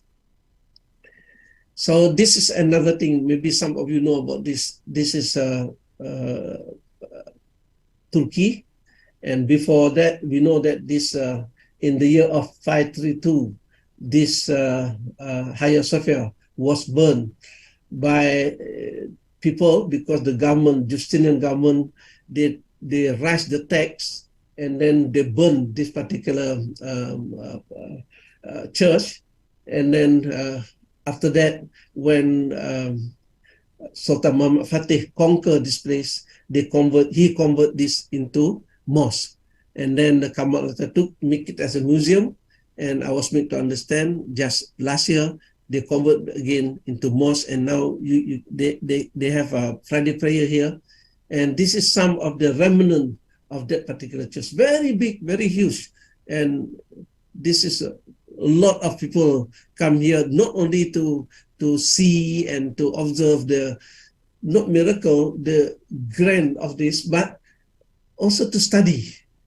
Some of the people come here to study this place. Okay, I just want to share to you, if you close here, there is a mention here, they built this in 1399. And in the middle of that particular mosque, there is an opening like this. Of course, the glass made of glass here, so that the light can enter here. So there was all the technology of solar energy to bring inside for lighting, to bring inside the mosque, which is very, but today, in the old days, this is where the halaqah, or they call it zawiyah, where an ulama will tell you about his knowledge and discuss about it with his student. But today, they make it a place where you can take your wudu inside the mosque, because this mosque is very huge. So there was all the science and technology there in order to have this, to build this mosque. And the mosque is not only the mosque where you pray, but also a lot of scientific activities was carried out here. I don't know whether it's true or not, but they say that some of the students came at night time in order to observe. And here they put water here so that you can see the image of object in the sky, so that they can study the astronomy. This was mentioned by the guide. I don't know whether it's true or not, but mentioned by the guide to us. So this is another of my student from Iran, from Isfahan. And he said to me, you must come to my place. He is in Isfahan, now he's in Isfahan. So when we had a solar energy meeting in Tehran, he came, and then he booked 2-night hotel in Isfahan, and you can see the building. This is, much more earlier than Western civilization. So we already have, the Muslim already have all these things. You can imagine. And the old days, of course, they have a lot of tournament here, a lot of sport and activities around here, so people can stay there. What the spectators will stay there, and normally women will be on the first floor, and all the men on the ground. So this, according to my student, this is a bowl where for the emergency. Sometimes they put water, sometimes they put sand if there is fire. Okay, this is also in China. So there is not much activity in China except the Great Wall of China. You can see here, this is my photo in 11th October 87, still under communists, because we had a solar energy meeting for a month organized by ICTP, International Center for Theoretical Physicists, under UNESCO. So all young scientists from all over the world came here. So we take the opportunity to see. This is the Great Wall of China, and this is Tiananmen. Not many people in those days. This place was considered as the center of the universe by the Chinese community. So that's why they keep this one. So this is another temple, but you can see the architect, you can see how they built this building, and to make sure that this building will be last, quote unquote, forever. So this is on the 11th, this on the 17th of October. So you can see here, this also on 17th is another one. They call it Heavenly Temple. So this is dear to me because I can read, because there is a like mimbar inside there. So it's written in Arabic, mimbaro. So I asked because every time in the old days, if you go there, they will give you one PhD student or two PhD student to accompany you. And for the student, they can learn English. At the same time, they can learn other cultures. So they will accompany you. And for us, they are our guide. So I asked him to find something about this building, but he couldn't find, because under communists there was not many things that they can tell other people, because only certain authority can tell you. So I said to him, maybe I know. This is maybe in the old days it was mosque, because I can see the mimbar inside there and written in my calligraphy, mimbaro. Can you read that? They said, no, not from me, not from Chinese. This is from the people who brought Islam last time to our country. So this to maintain that. And outside there, you can see a lot of bowl. They put water and at the same time sand in case of fire. So I just want to share with you. Oh, it's already 11:46. That science and technology is not new. It's old, but the term science and technology is new, because the term science itself is very new, not even 200 years. But the scientific activities was done since human being on earth, because we are the version of God. No other creatures can study science, can do this innovation, creativity, and whatever it is. So that's why when Dr. Syed Ibrahim mentioned about Madani, one of it is the creativity and innovation. It's very important, because without creativity and without innovation, you will be left out, even the computer in front of you. If you feel satisfied with your computer right now and you don't want to do anything, you can see next 10 years, or not 10 years, not next two years, there will be new computers come, and then your computer will be obsolete. Look whatever happened to Nokia handphone last time. People from Finland, they was very happy because they are the one who invented this handphone and sold all over the world, and finally they feel comfortable with it. They don't want to do further research and further creativity in science and technology, and today they are being left out by the Japanese as well as Korean. Now a lot of us using this from Samsung, from Japan, only small amount from America, from we use Microsoft handphone and whatever it is. So I think that's all for today. But if there is any question before, if Dr. Syed allow me, it's already 11:45. So I give back to you, Madam Juwaira. Thank you very much, Prof. Thank you very much for wonderful sharing, mashallah. Today we learn a lot about also the history. We see more, please, mashallah. So if any one of you want to question, I will allow for 2 questions, maybe, Prof. Yeah, immediate question. Yeah. Okay, so Nuruddin. Okay.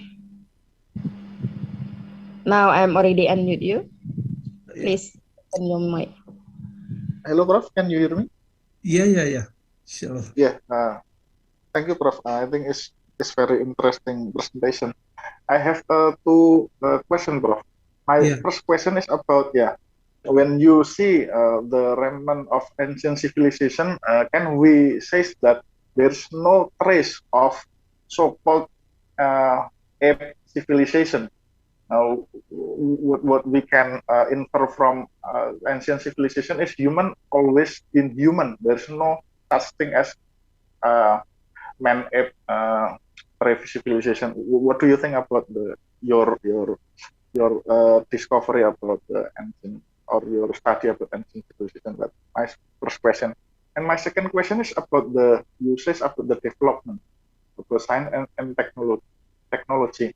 I think Thomas Kuhn says that yes, we have a progress in the pragmatic sense, but in paradigmatic sense, we have no development, just only replaced by another paradigm that the new paradigm is not something that better. What do you think about the Kuhn explanation? Thank you. Okay, the first one maybe you can refer to ayah Quran surah 17, 15, ayat 70, walaqad karramna bani Adam. Allah ikram mean Allah praise this human being, Bani Adam. And Allah also give the Bani Adam, compared to other creatures, the ability the ability to go, travel from one place to another through sea and through land. And I would like to add through air as well. I've no other creature. You can open this Surah Al-Isra, verse 70, meaning that only human being has the ability in order to make any transport on earth, on sea, and on air. No other creatures, and as well as other things. So that is one. And then Allah said, and He raised the human being above the others, much from the others. So that's why He entrusted us with the responsibility of carrying the job of vicegerent. I mean, we have to manage, we have to govern, we have to accept the amanah, because Allah subhanahu wa ta'ala give us all these abilities compared to other creatures. So the other creatures cannot become Khalifah fil ard because they have no ability. And number two, this is very, I think I need to answer in very lengthy, but I think I will put in next lecture, not next week. I mean, we'll go to, because during the Greeks, what happened to Socrates when he tried to ask about religions? He was put on trial, and then they try him and they put him in death. They have to kill him. So he passed away in 399 because of the people in the church. So after that, they said that if you want to develop Scientology and whatever it is, we have to separate from religion. Because according to Socrates, in order to improve your knowledge, you must be able to put forward a question, short and precise. When he questioned why this pen fall if I release from certain height, okay, no problem. Why sharp knife can cut? It's no problem. Why fire can burn? It's no problem. But when he asked about gods, why we have many gods? Because in ancient Greece, they believe in many gods. One of the gods is Zeus. Zeus is god of the heaven, of the sky. And another god is Apollo. Another god is Athens. So he started asking, why do we need many gods, for instance? So of course, people from religion cannot answer. Why God make us suffer in this world? Why God make somebody, dignity, they become good and whatever it is. So people cannot. So according to them, the teaching of Socrates create a problem among the youth. All the youth come forward, and with Socrates' mind, with using the Socrates questions, they question a lot of things to their the authority. So at that time, they said, no, you cannot mix religion and science. But at the same time, you believe in God. So according to Socrates, for them, God is nothing. God is only something that you want people to follow you. So you said that God appoint me as the leader. So you have to follow me. Because then they make the story that the God from, we are the descendant of God and whatever it is later on. So because of that, there was, clash between people. And what happened to the Galileo Galilei? He was put on trial, same thing, because he said that I'm stepping on the earth, which is go around suns. But according to the church at that time, our earth, our globe is the center of the universe. So what he said, what Galileo said, is again the teaching of the church, that one thing. And he said that our world is not flat, it's round. Actually, Galileo Galilei got this information from Al-Biruni, because Al-Biruni, they already have the book. And the book was written very nicely. We can read until today. But because of that, there was, contradiction between some of the scholars and the church. And because of that, they say, if you want to do something with Scientology, we have to separate religions. But in Islam, no. I will tell you later, a lot of ayah in Al-Qur'an, a lot, not one or two. And according to Abdul Salam, it's more than 800 ayat in Al-Qur'an mentioning about Scientology. If you recently, what is his name? Gizmo just passed away. His age was 96. He said, in Al-Qur'an, there's a lot, not only 850, the first ayat Quran, because the first ayat Quran was 5 verses. Iqra' bismi rabbikal ladzi khalaq, khalaqal insan min 'alaqah. This is sign. Because yes, it's true. Man, we are from 'alaqah. And then he asked, why 'alaqah? Not nusfah or if you start the question that you can bring a lot of sign. But Al-Quran just mentioned to you, khalaqal insan min 'alaqah. It's enough. That's why I said to you, Al-Quran is not book of science. Al-Quran is a book of guidance. So the Al-Quran will guide you. If you want to pursue your science, Al-Quran will guide you to improve your scientific knowledge. So maybe that is my response. Maybe not 100% answer. MashaAllah.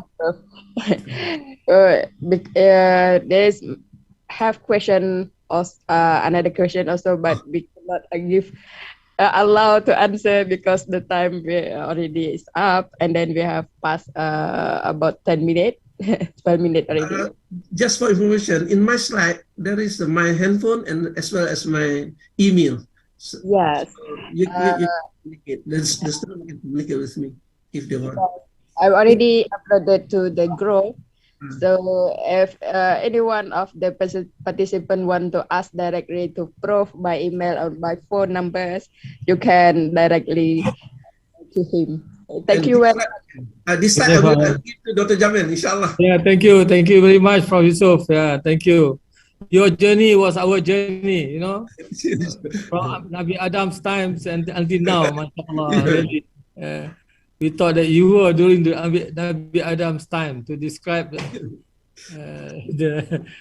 sheep, Nabi Nuh and so on, mashallah. Thank you very much. We enjoyed your lecture. Thank you. May Allah bless you with Jannatul Firdaus, Prof. Amin. Assalamualaikum. Waalaikumsalam. See you next time, Prof. Inshallah. Okay. Now we already done with Prof. Omar. With Prof. Yusuf Othman. Now we are invited Prof. Dr. Shaaya. Dr. Shaaya, are you here? Well, you can see me. I'm here. Yes. Sorry for delayed the time. Now 11 already gone to 12. So all the participants now we will listen to our lectures. Prof, not Prof yet, sorry. Dr. Haji Shaaya Othman about the topics Qur'an and Management, and we will grab from his knowledge today. Falyatafaddal ma'jurah, Prof. Yes, Assalamualaikum warahmatullahi ta'ala wabarakatuh. So, firstly, I apologize for not having my lecture start at 11 o'clock because I was outside and be rushing to come back to the home. So, I'm sorry. Here again today, we are going to continue discussion to part 2. Just to recap or refresh our memory, we have learned about 3 important things. First is the Quran as a revealed guided, and it is also as the mother of all knowledge. And secondly, we understand that the Sharia is a bigger perspective. And lastly, we talk of management. Management basically is a process of a work process consisting of, as mentioned in last lectures, on your right hand is function of management. On the left hand is resources. That means you are managing resources. The function of management on the right hand basically is thinking, planning, leading, controlling, and leading basis thinking, planning, organizing, what I call it again, thinking, planning, organizing, leading, and control. And this management function relating to resources. Resources mean manage our own resources as a family resources, company resources, and national resources. The resources consisting of financial resources, human as a resources, that manpower, and the time is resources as well. And then the other one is physical resources. And the last one is again information as a part of resources. So here is simple, isn't it? Function management on the right hand, resources on the left hand. Okay, just to recap what we have learned. So let us go to my slide. Where is the slide here? How do you see the slides?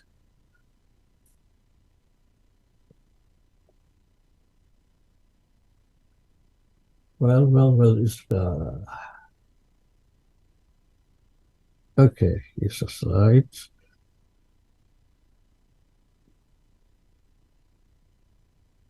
Well, so this part 2. Okay, here is part 2. And today, part 2, we're talking about Islamic management, integration of Sharia with management. Okay, we know that Sharia is a perspective, that is the rules and regulation relating to all human activities with the source of Quran, Sunnah, and the Council of Sharia scholars. So we have refreshing part 1 just now, refresh what we have learned. Okay, what we have learned is basically, we have learned, as I had mentioned earlier, that Al-Qur'an as a guidance and mother of knowledge, Sharia as a commandment of all and human activities, and management is work process. We have learned that. And we have also recall a quote from the Sayyidina Abu Bakr. If we have all this knowledge, without any action is futile. Action without knowledge is useless, you see. So in this case, we have the knowledge. If we don't apply this knowledge that we have learned today, it is futile. I mean, it's useless in that sense. Okay, I mean, knowledge is we are learning today is very simple. To say Al-Qur'an is a basis, Sharia is a total rules regulation derived from Al-Qur'an and Sunnah, and management, a simple process that we could apply to ourselves, as well as we could apply to organization if we are leading an organization, or we are running a small department, we can apply it as well. And if we are the leaders, in terms of national leaders, we could also apply this work process management. So basically, the world today is in topsy-turvy, or rather in catastrophic, because of bad management. If the company is going for breakup, say, because of bad management, okay? So the world today, I will discuss to you, the world today basically is a great catastrophe. The secularism failed to manage the world.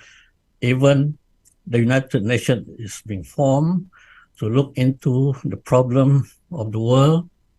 Unfortunately, many decree or many assembly being made, decisions being made, but today it's still a big problem today. The latest report of the World Climate 2023, they warned the world that the world will going to grave catastrophe because of the changes in climate. This is the latest report 203 of climate report by the United Nations. Okay, let us go. We have discussed that, as we mentioned earlier, that Islam Sharia is the only way to save the world. I will discuss that further, and how the Islam management could be integrated into the Sharia, because Islam is complete. Islam is the only religion, is the only way of life named by Allah, perfected by Allah, and then accepted by Allah, because we have been created by Allah. Allah gave us the manual in the Al-Qur'an, and not only is a principle not being practiced, but it is being practiced, operationalized by our Prophet Muhammad sallallahu alaihi wasallam. I mean, Allah is very merciful to the human being. He gives us everything for us to follow, but unfortunately, we take Quran as last resort, not the first reference. Okay, we're talking about global catastrophe. This is what's happening to the world today. You see, in terms of, I had mentioned earlier that the depleting of oil, we call it oil, ozone level, the greenhouse effect, the poisonous of water level, the disposal of solid toxic waste into the ocean, as well into the land, that even the water table is toxic nowadays. And you can see that there are a change in climatic condition. As I had mentioned earlier, the latest report was 2023 by the Climate United Nations Council said that we are in the great catastrophe. This is talk of climatic condition. Dr. Shaaya, can you make it a full screen? So that I'm sorry. Okay. My eyesight is not good. I'm not sure about others. Okay. Is that okay? Okay. This is what is the scenario, what the world is going for. Catastrophe, grave catastrophe. Looking at the climate condition, you can see that there are depletion of ozone layer, greenhouse effect, poisonous toxic waste from industrial, waste, and also from the municipal waste is being going toward water table, going to the ocean, and also the unpredictable global warming and climate change. As you say, even in Malaysia now, the temperature has increased to over 45 degrees, and it's very warm. It never happened before, but it is going to happen. And this thing is going to happen in the future, unless thing is going to, the country need to take a drastic, action to curb this, you see. And also from the human aspect, social aspect, we can see the world is full of commercialization. You can see everything is commercial. You can see that the COVID-19 vaccine now is basically is commercialization. Yeah, now what we're going to get the effects. You see, basically to sell billion and $1 billion to certain companies. And you talk of intellectual disintegration. Now, you can see the intellectual degradation. We can see the academic one side, the professional one side. There's less integration of these two, especially in the Islamic world. You see, that is why I observe. Okay, and we talk of human degeneration. Let's see, human generation here. You can see that every what do you call that? 10 seconds, one person die of alcoholism. 22 people in America in 1 hour, I think, I give you the data later, being raped. There are 30 millions of human trafficking for sex and labor. These are all because of commercialization and bad management of the world. Okay, we're getting worried now. You see, it is our role in Islam to save the world from this generation. The reason behind it is because of this British George Jacob. He was a writer. He introduced the concept of philosophy of secularism, you see, in 1851. He introduced this into the world, and everybody is following him. Everything, that thing to do, because secularism is that everything we do, and nothing to do with God. You see? That is promoting social order separate of religion. Whatever we do, nothing to do with religion. This is secularism. He coined the word secularism. And this concept of secularism is being implanted into, well, the Western scholars, Western the scientists, as was mentioned by Professor Yusuf Othman just now. So you can see that the world today is going for catastrophe because of this. There's something we have to do. This simple concept of secularism introduced by this George Jacob, a British writer, who able to change the whole world. Okay, you can see the war in 1945, the secularism failed because the Universal Declaration of Human Rights by United Nations introduced that human right, and this is a detail which I do want to discuss about it, basically is to protect human rights and so on. Okay, so you can look into the Universal Declaration of Human Rights, which is being, we call it, established in 1948, yeah? But still, today what happened? Look at what happened. What happened is that you can see nothing is improved. As mentioned earlier, world is a brink of catastrophe. These are the words of the report by UN Climate Change Report. Is it? Warning, the reason, catastrophe. And then human sex labor slavery is still on. Globally, 30 million people for sex and slavery and labor force. You see, you could imagine. And human decaying, alcohol kill one person every 10 seconds. You can imagine?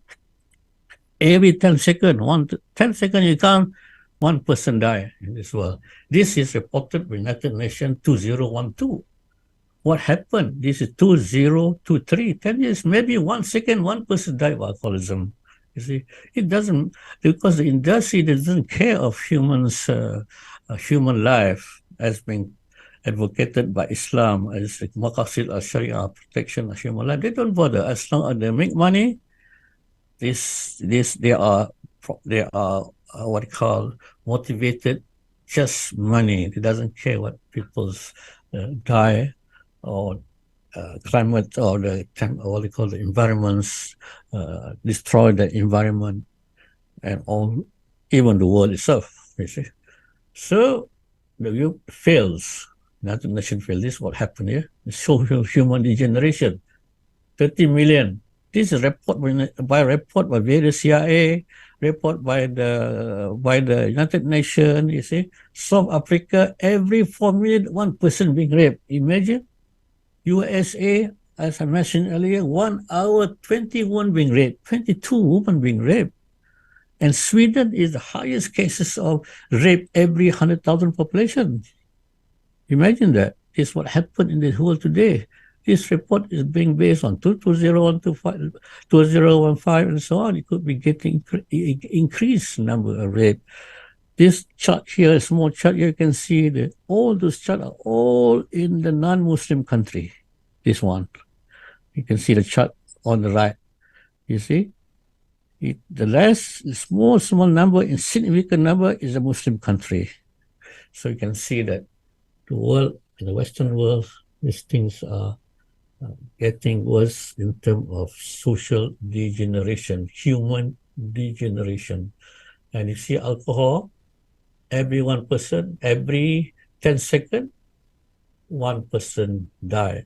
And the cause of death, alcohol is the highest as compared to death. It was 6% annually. Now I think it's increased. These figures is 2012.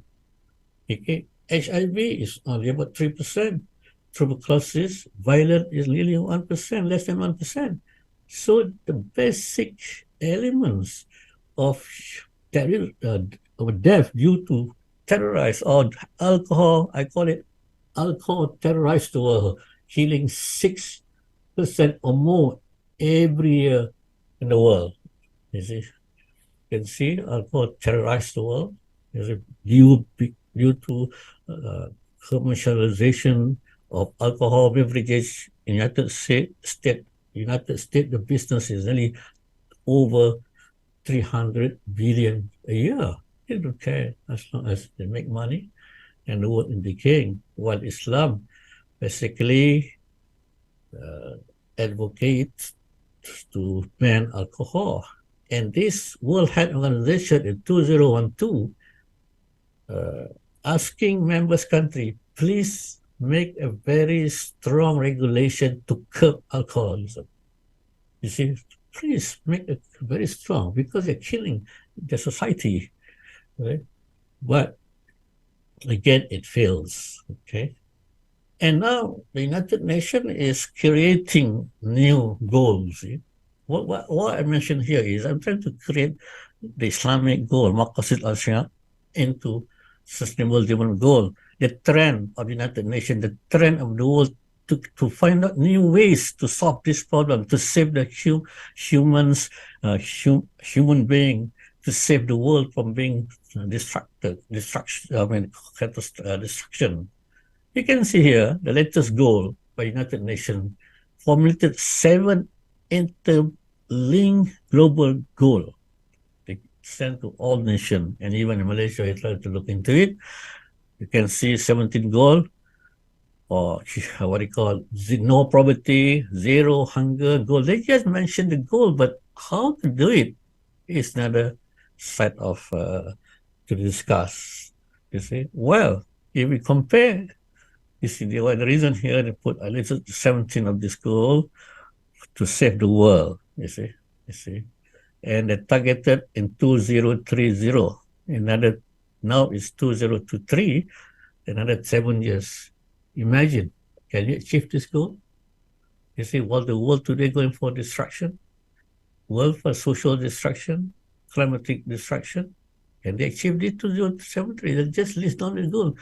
But the method, the principle is not laid down. I don't know, they don't want to refer to Al-Qur'an. Qur'an itself is full of principle and wisdom to save all these things. As we mentioned, Maqasid al-Sharia.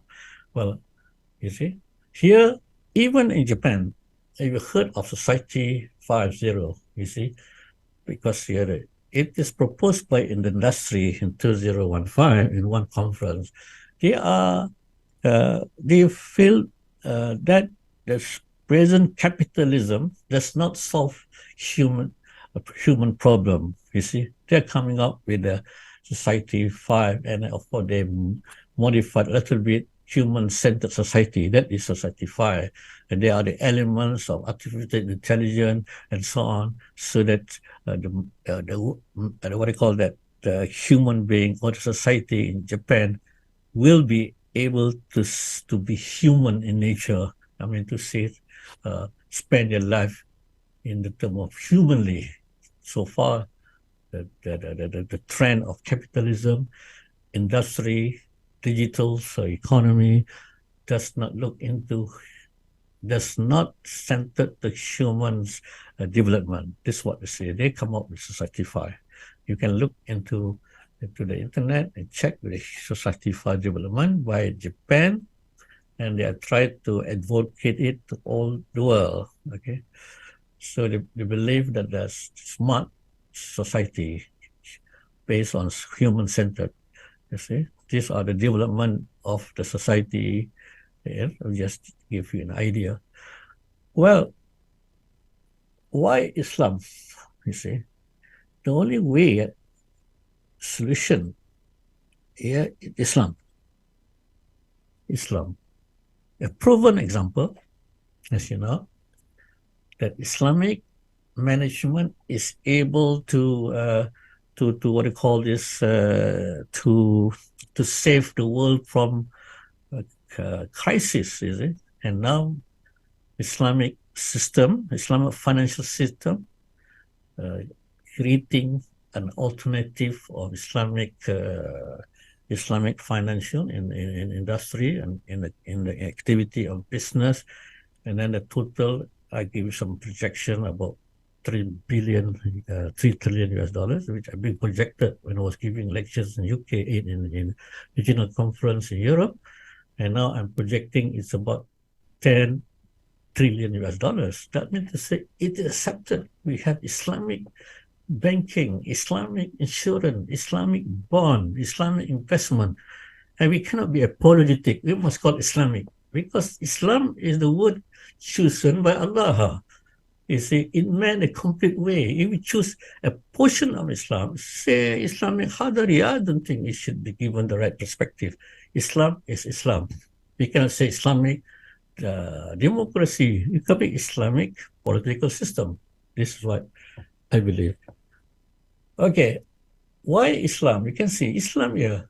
Just to recall, Islam has given in Surah Ma'idah. Allah has given us a favor and had completed and perfected our way of life, Deen. Yeah, as we mentioned in Surah Ma'idah, I think in last discussion, Allah has chosen the name. Islam is the only religion to be accepted. Surah Ma'idah, Islam, Allah said again, I've chosen you, I have done favor to you, I have perfected your religion. Islam is your deen. Again, Islam. So that is why Islam is the only way that could solve the world from grave catastrophe. There's no other way. You can see the United Nations have failed. The alternative OIC, I think they have been sleeping. I do not know. Just my due respect to them. But we are the one who are going to create. We as individual, we as a professional, we are academician, we can play a little role, but it is continued. Just remember that the circular introduced by Joseph Halligot, he just mentioned the concept of secularism and it changed the whole world. We have to introduce Islamic management because Islamic management, as we've seen here, we must tell the world that Sharia is complete. You see, don't explain Sharia bit by bit, portion by portion. We have to explain the whole thing here. Sharia, we have the guideline from Allah subhanahu wa ta'ala, from the Quran. You can check the Quran, whether it is destructive or it is good for mankind. You see, and it is not a philosophy. It's not a theory. It is given and being practiced by Prophet Muhammad SAW. Yeah? And it covers all human life. It's not extreme to one area of practices. It's not extreme in terms of developing a human being. It's humanistic. It covers all aspects of human nature. It covers aqidah, belief. It covers the akhlaq, the behaviors, code of ethics, not only in the code of ethics, but even in dressing and relationship and social gathering is also being spelled out clearly. So, and also it covers all aspects of laws, regulation, and human activities, from the way we worship, the way we do the business in muamalat, commerce, the way we handle with criminal, fake jinayat, the way we manage the world, fake siyasa, the way we put design the constitution of the country. All these are covered in all this Islam, and the reference is Quran. It's open. Everybody can read the Quran, the principle.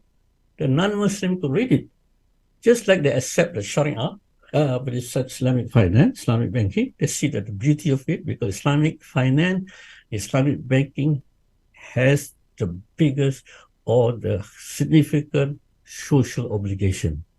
You see, that's very important as compared to secular finance.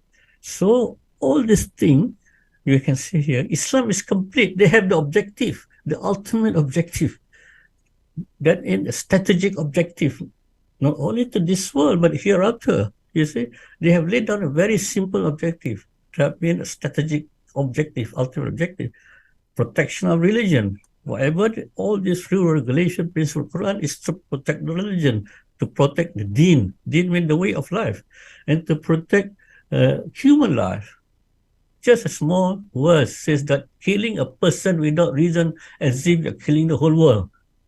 You can imagine the principle of justice in Islam, and protection of mind. You see, the mind should not be corrupted, as you can see in the corruption of mind through media, Islamophobia. You see, to corrupt the people's minds for their own purpose, or direction, to corrupt the people's mind to see that alcohol smoking is good for health. Actually, it's not. And protection of offspring, that we have a system of munakahat. We don't accommodate homosexuality and lesbian. This is to protect human offspring, and of course, protection of wealth and resources. The protection of human wealth, resources of the country, the wealth of the nation, and so on. This is complete. Nothing in the sense that there is no other way of life, deen, that could mean having a complete scenario, complete operational that could be applied as Islam. I say that is why Islam is the solution. And since 1851, you can see the George Jacob Hoyker introduced secularism, even in a Muslim country at the time, tried to divert divergence of way of life and religion, Islam, because our religion, Islam, is a deen, way of life. Everything is being separated, dichotomy of religion in way of life. You can see 1851. And of course, effort have been made to bring back, to integrate back for this knowledge as well as practices to the to Islam, the way of life chosen by Allah. It was done in 1978 by Al-Najib Al-Attas in Malaysia. And then you can read articles from Muhammad Kamal Hasan, Islamicization. It's basically more or less the same method of approach, Muhammad Kamal. And today the effort by the IIIT is try to integrate. Integration, we use the integration because when we talk Islamization, it may be sensitive to the American or to the Western. We're going to Islamize the way, but actually we are going to Islamize the way. But to be more soft in our approach, we put integration. Okay, this is what happened. Okay, and this happened because we can see that we have to work with Sharia, real knowledge, integration, secular work process, secular knowledge. These three elements need to be integrated, and in other way, it has been some effort has been done, you see, and integration as Maqasid Sharia as overriding corporate strategy. We have Maqasid al-Sharia, one element which changed the whole world. Just secularism, this secular, this guy, is it George Jacob? He coined the word secularism, George Jacob, and changed the whole world. This Islam is coined or named by Allah subhanahu wa ta'ala as our deen, a way of life, the only way of life for mankind. You see, we have to implant it in whatever we do in life. Okay, so here, we're talking about management. See, this complete way of life. I integrate the Sharia with management, and we're talking about implant. We implant it, not we study, we try to make it to refine. No, we implant Maqasid al-Sharia as overriding objective in our all activities, in all management activities. That's important implant. You see, okay, let me show you how the word implant could be useful. This is Sharia implanted in all activities of management strategy. Why I say strategy? Strategy gives us ultimate direction, ultimate objective to achieve. You see, Sharia is supposed to be the ultimate objective of whatever we manage, whatever we do. You see, because this ultimate objective is what Islam wants us to do in real life as a Muslim, you can see here. And other form of strategy is called tactical strategy. Tactical strategy is the move to achieve maqasid. Yeah. Okay, this is what we have to change everything. The strategy of making research. For example, you're doing your PhD. Please get the objective here and make sure the first literature review you're doing is Al-Qur'an and Sunnah. Therefore, your direction for your ultimate objective of your PhD is to achieve one of these objectives of Sharia, to be able to change the world. If you are a leader of organization, you're going to formulate a standing operating procedure for your company, but please refer the Quran and making this maqasid Sharia as the ultimate strategy of your company. Okay. Okay. Now we're talking what happened when strategy is weak. All right. 15 minutes already. Any other question to ask? I just have a slip. Excuse me to have a cup of slip of water. Okay. If we just we implant this strategy, yeah, maqasid al-Sharia. Why I emphasize on maqasid al-Sharia? Because it set a direction, whatever we want to do. So we can see when maqasid al-Sharia is implanted in the strategy work process, it creates a new mainstream of Islamic economy. You see? Islamic halal food industry, Islamic finance industry, a lot of Islamic industry now, Islamic medication, Islamic pharmacies, Islamic tourism, Islamic travel agent, Islamic hotel industry. So here they're creating a new mainstream. The present mainstream of conventional economy is on the way to destruction, to me, because what happened to do? We are creating the new way of Islamic economy to save the world. You see, all activities. We cannot be defensive. We must be telling the truth. We must project Islam as Islam. Islam is Islam.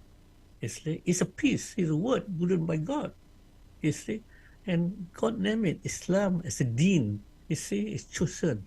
So project whatever you want to do in your country. Don't be offensive, even you're in the non-Muslim country. I was working many years in non-Muslim country.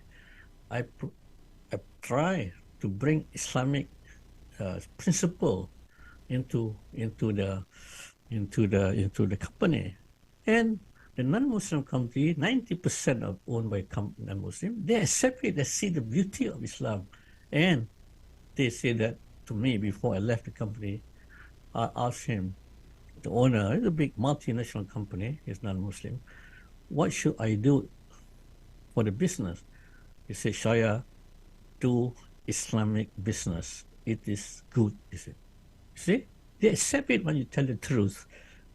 We are not defensive. We are not apologetic. You see, we tell the truth what Islam is.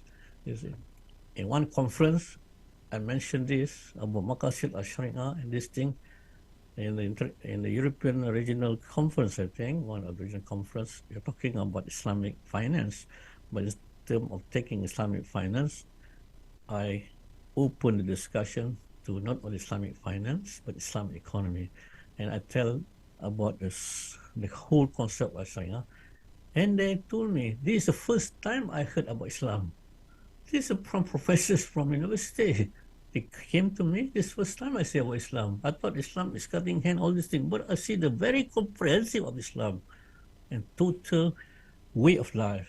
And so what I'm trying to share with you is that we cannot be defensive. We must be telling the truth and be proud to mention Islam, not other word, because it's the word of Allah. Okay, this you can see, this Sharia. As you mentioned, I like the Sharia because the Sharia is complete way of life, Islam, yeah? Everything is perfected by God. So we integrate these incomplete activities, which is secularism, Islam economic spectrum, is it integrate the two. Very simple. If we do individually, we can do. We do some, if we doing our own business, we can do. If you are an economist of the country, you propagate that. You convince people. If your organization try to do economic activity or economic business, you can say, no, if you integrate the two, I'm giving you just a map so that you're able to go ahead with yourself, because this is not a little lectures, it's just a matter of giving you some ideas. You can see here, integrate this, Sharia production. Whatever you want to produce, food, everything, it should be according to Sharia or Islamic principle. Whatever you want to do, distribution of food, it should be in conform of Sharia principle. Same thing consumption, same thing development, same thing management. So you see, the integration of the whole economic spectrum will create a new dimension of Islamic economy. Giving an example, this is an example of my example in when I was working with hospitality industry, particularly in area of hotel management. You can see that these are the hospitality global value chain. Yeah, this whole thing. In this area of lodging, of accommodation, which I'm looking at this in luxury hotel, which I manage one luxury hotel. So we are trying to create a system in our hotel. We call it Islamic quality standard, you see. And I tried to work out with some in 2012, I think, with one university, but they don't want to do it together.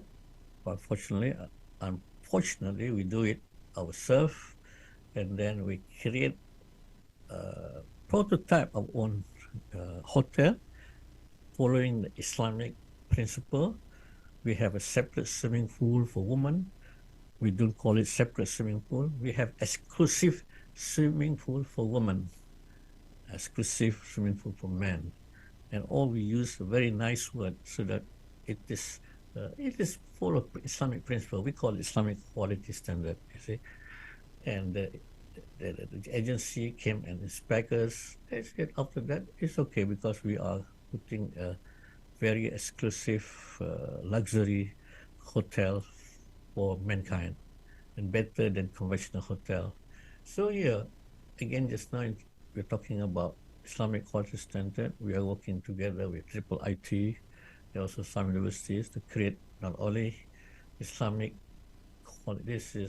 Islamic quality standard in hotel, but also Islamic quality standard in other areas. Yeah, that is value chain, Islamic quality standard, and for dressing, Islamic quality standard for advertising, and so on. But these are in the process of doing. We had done another one, Islamic quality standard for travel agents. You know. So that means in our own small way, we can do it. We don't wait for the government to do. We do it for ourselves, and we propagate it to the industry and telling the industry this is good for the customer. Even the Japanese country, Japanese and Korean hotel, very much interested in this. One of the hotel, we should want to name here, converted the whole system of quality standard to Islamic quality standard. See? I mean, they see the advantage, the uniqueness, and the humanistic aspect of this Islamic system. As they see that Islamic finance is more humanistic to social orders than secular finance.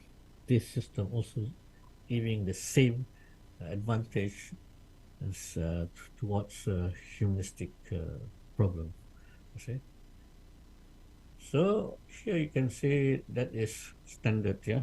That is in the sense that giving example in hospital industry, of course, in financial industry is well developed because these figures I was giving in one Islamic conference, the international conference in Turkey for the European conference. So I made a projection, USD 3.2 trillion. It's true enough. In 2023, the industry has reached nearly 4 trillion US dollars. You see how much it's been accepted, how much we have changed, transformed the secular finance toward Islamic finance. And you can see from this side, I make another projection here. This is my projection today I made last night. I said that in 2030, just about 7 years ago, there will be about 10 trillion US dollars in this management of fund, Islamic institution. It will grow into the level. At that time, I made projection 205, I put 202, nobody believed it, that this 3.2 trillion will reach, but it's more than that. It's about 4.4 million, not 2023, 4 trillion, sorry. So here again, you can see forwards. I mean to say that the development, the what you call that, the beauty of Islam, and if we put it in the right way, it will be accepted not only for the Muslim, but also the non-Muslim. Islam is a mercy to mankind, to all mercy to the world, you see. If we don't believe in this, we just don't believe in what Allah has said. So, but the most important thing is to tell the truth, okay? Okay, so this is what future outlook will be. After 15 minutes, 10 minutes, I'll talk about future outlook. You see the future outlook. The new mainstream Islamic economy will be created here, and it will be created much faster if we understand the maqasid al-Sharia and put maqasid al-Sharia into our human activities, in all human activities, even a basic activity in our family, we must tell our family the purpose of what we practice in Islam. It's very simple. Implant it in our children's mind. Implant it in our student Islamic university, for example. I doubt many people who thought when you are a lecturer here, you did tell your supervisor or you are in the faculty, difficulty in Islamic university, please do your research to establish Islamic economy or Islamic activities in this world by following this Maqasid al-Sharia, and your first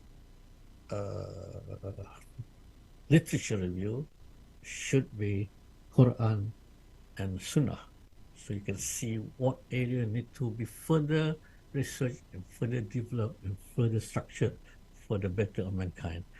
So here what I can see the future outlook will be.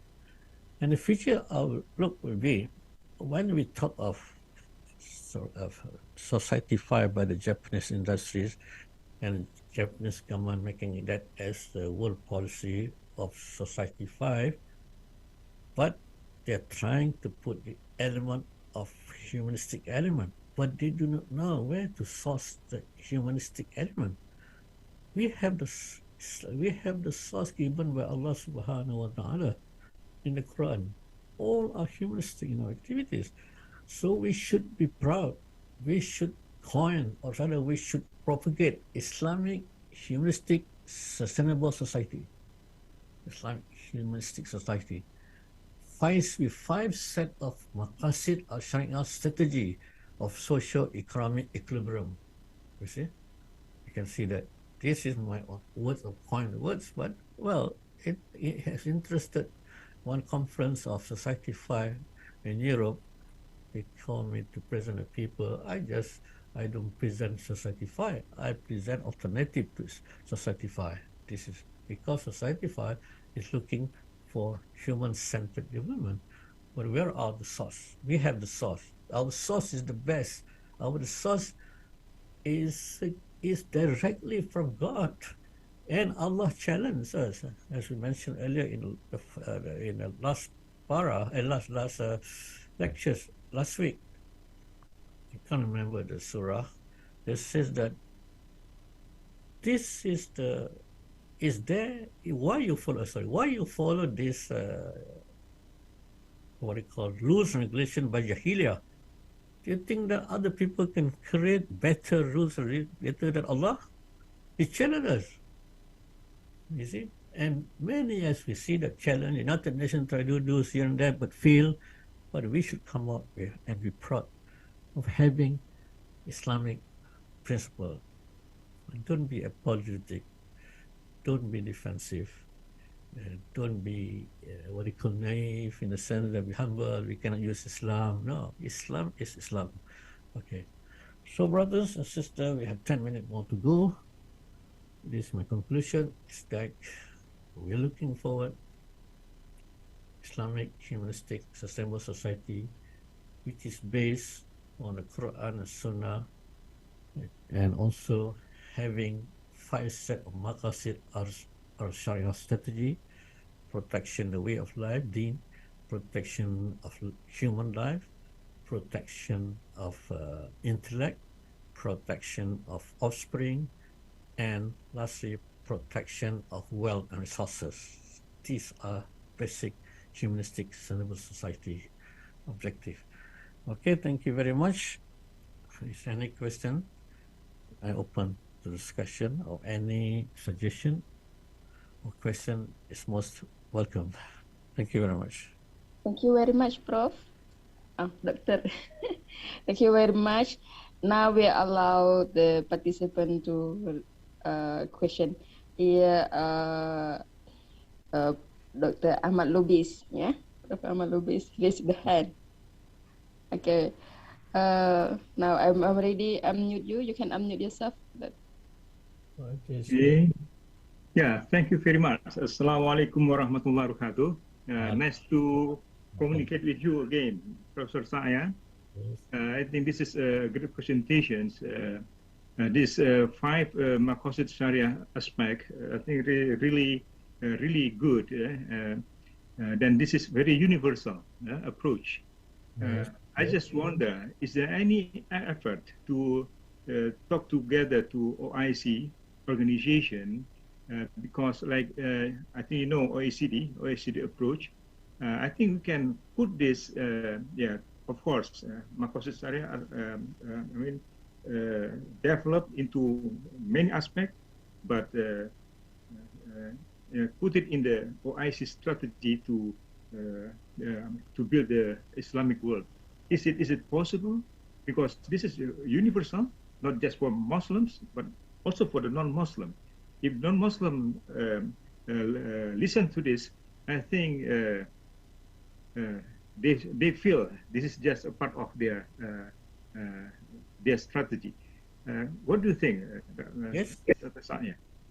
Yes, thank you very much, Brother Ahmad, to do this.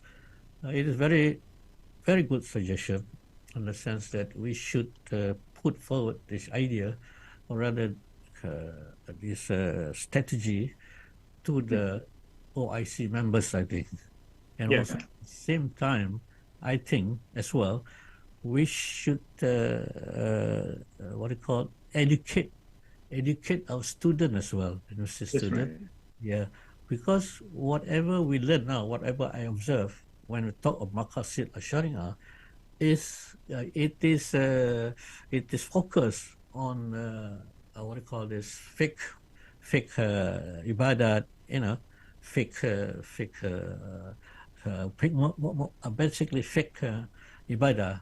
Nothing being mentioned on this fake others, fake muamalah, fake siyasa, fake which is should be, and it is Maqasid al-Sharia is very comprehensive. I think it's a good idea, and I'm trying to finalize my book on Maqasid al-Sharia in terms of application of Maqasid al-Sharia in strategic management. It covers managing the country, managing the organization, and so on. Because there's not much of discussion on this issue as far as application of Maqasid al-Sharia in other areas. Yeah. Thank you, Brother Ahmad. I take that for points. But when the book, I think the other aspect, maybe Professor Dr. Jamal could pick it up to organize this thing. If we finalize the book, whatever it is, we can just put forward. I think IIIT is more aggressive. When I visit OIC just recently in Jeddah, I think they open to suggestion or open these ideas to be presented in front of the 57 countries. Maybe we can work with one of the directorate there. If you get access, I think Malaysia is really close to OIC. So bring these ideas to the Islamic world. I think this is very important. Much better than OECD approach, I guess. If we develop based on the scientific approach, if you develop this scientific approach and combine with Maqasid Sharia, that's great, Professor Saya. Yeah, it's a very good suggestion. I think I will take that your suggestion seriously. I'll take it seriously. Try to work it out with the network of our work, especially with IIIT and other areas, that we could lead to OIC to understand them, at least to make them understand. Thank you very much, Mr. Ahmad. And one more. What is the protection of religion here? What does it mean actually? Can you elaborate a little bit in this sense? Religion, you mean? Protection of religion in the Maqasid Sharia. You can see, when Allah says in Surah Ma'idah, I've done a favor unto you, and I have perfected your religion. I perfect your deen. Deen is a way of life. Okay. When you talk of perfected it, so where Allah perfected it? Where? How is our reference? our only reference is the Quran and Sunnah. You see, there is other verses which say that Allah plan is better than your plan, isn't it? It doesn't mean that your plan and Allah plan will change. No, what I interpret the ayat is Allah planned it for you in this Quran and Sunnah. You should follow the master plan of Allah in the Quran and Sunnah because it's been perfected. If you look at the Quran and Sunnah, it covers everything. And Allah says one word, that Quran is the mother of knowledge. All right, you could imagine one word from the Quran, or one verse from the Quran says that riba is haram. From this one word, it gives birth to Islamic accounting, Islamic banking, Islamic bond, Islamic insurance, Islamic audit, Islamic, the whole structure of the thing. You could imagine something you could not imagine. When you look to Islamic, the whole structure of running Islamic finance, Islamic bank, everything changed. See, just one word of haram. Okay, one word of what swine is haram, I think, foods. Injure is haram, and also injure is unclean. You could imagine it created industry, medical, food industry, food distribution industry, pharmaceutical industry, cosmetic halal industry, now supplement industry. It changed of a new mainstream of Islamic economy. And now another aspect which I see that when the United Nations is trying to look into green entrepreneurship, we have Islamic entrepreneurship. Entrepreneurs follow Islamic principle because green entrepreneurship looking at one aspect of resources. That means what do you call that? Utilization of resources, protection of resources. If you know green entrepreneurs, because I was given a chance by IIIT to talk about what do you call green entrepreneurship in one conference, but I don't talk about entrepreneurship. I just talk about Islamic entrepreneurship in relation to green entrepreneurship. And the world can see, the non-Muslim can see it. So one Muslim came, one country to interview me. This is the first time I can see that entrepreneurship covers every aspect of protection, because Maqasid al-Sharia. Maqasid al-Sharia only tell everything, isn't five protection. Green entrepreneurship talk about resources, only one part of Maqasid al-Sharia. So Islamic entrepreneurs covered everything. They said yes, and they came in a separate interview for their television on that entrepreneurship, Islamic entrepreneurship. So what I'm trying to say is, we shouldn't be offensive. We shouldn't be defensive. We talk about Islam. Islam is peace. It's peaceful. Mercy to everybody. We give the right direction, it goes into that. It has the objective, clear objective. That is what I'm trying to say, Brother Ahmed. Thank you for your question. It create a question. Prophet says that when you ask a question, the benefit goes the people who ask a question, the people who answer it, and the people who listen it. Isn't it? When you create a question, be able to create something, ideas, and I have a benefit, you have a benefit. The rest who listen it have any benefits. Yeah, thank you for a good question. Thank you very much. Yeah.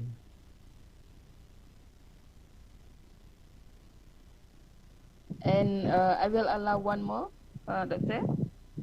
One more person. Maybe yes. Brother Nuruddin.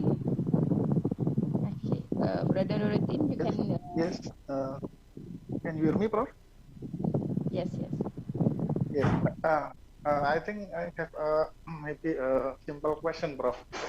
My first question is, if Japan using the term society 5.0, can we using the word, for example, masyarakat madani, that is now popularized again in Malaysia?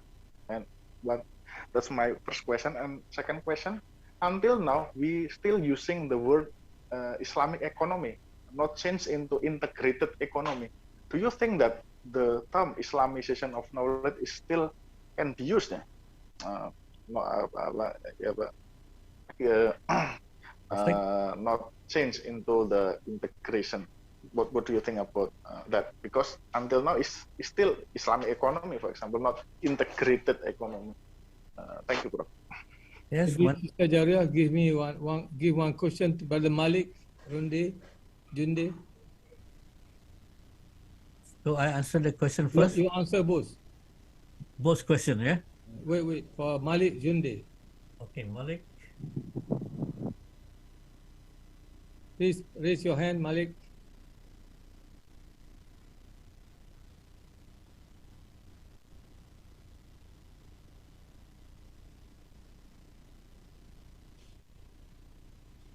I already Hello? him. Okay, brother. Hello? Yes. Can you hear me now? Now, what I'm saying is that this topic is very, very fantastic, and this is universal. May Allah reward you, Sheikh Shaaya Othman. So my question is that having put this strategy in place to be applied, do you think of the force? Because everything that comes from Islam, there used to be force against it internationally or worldwide. So what are the strategies put in place to enable to cushion the effect of force that may suppress this effort?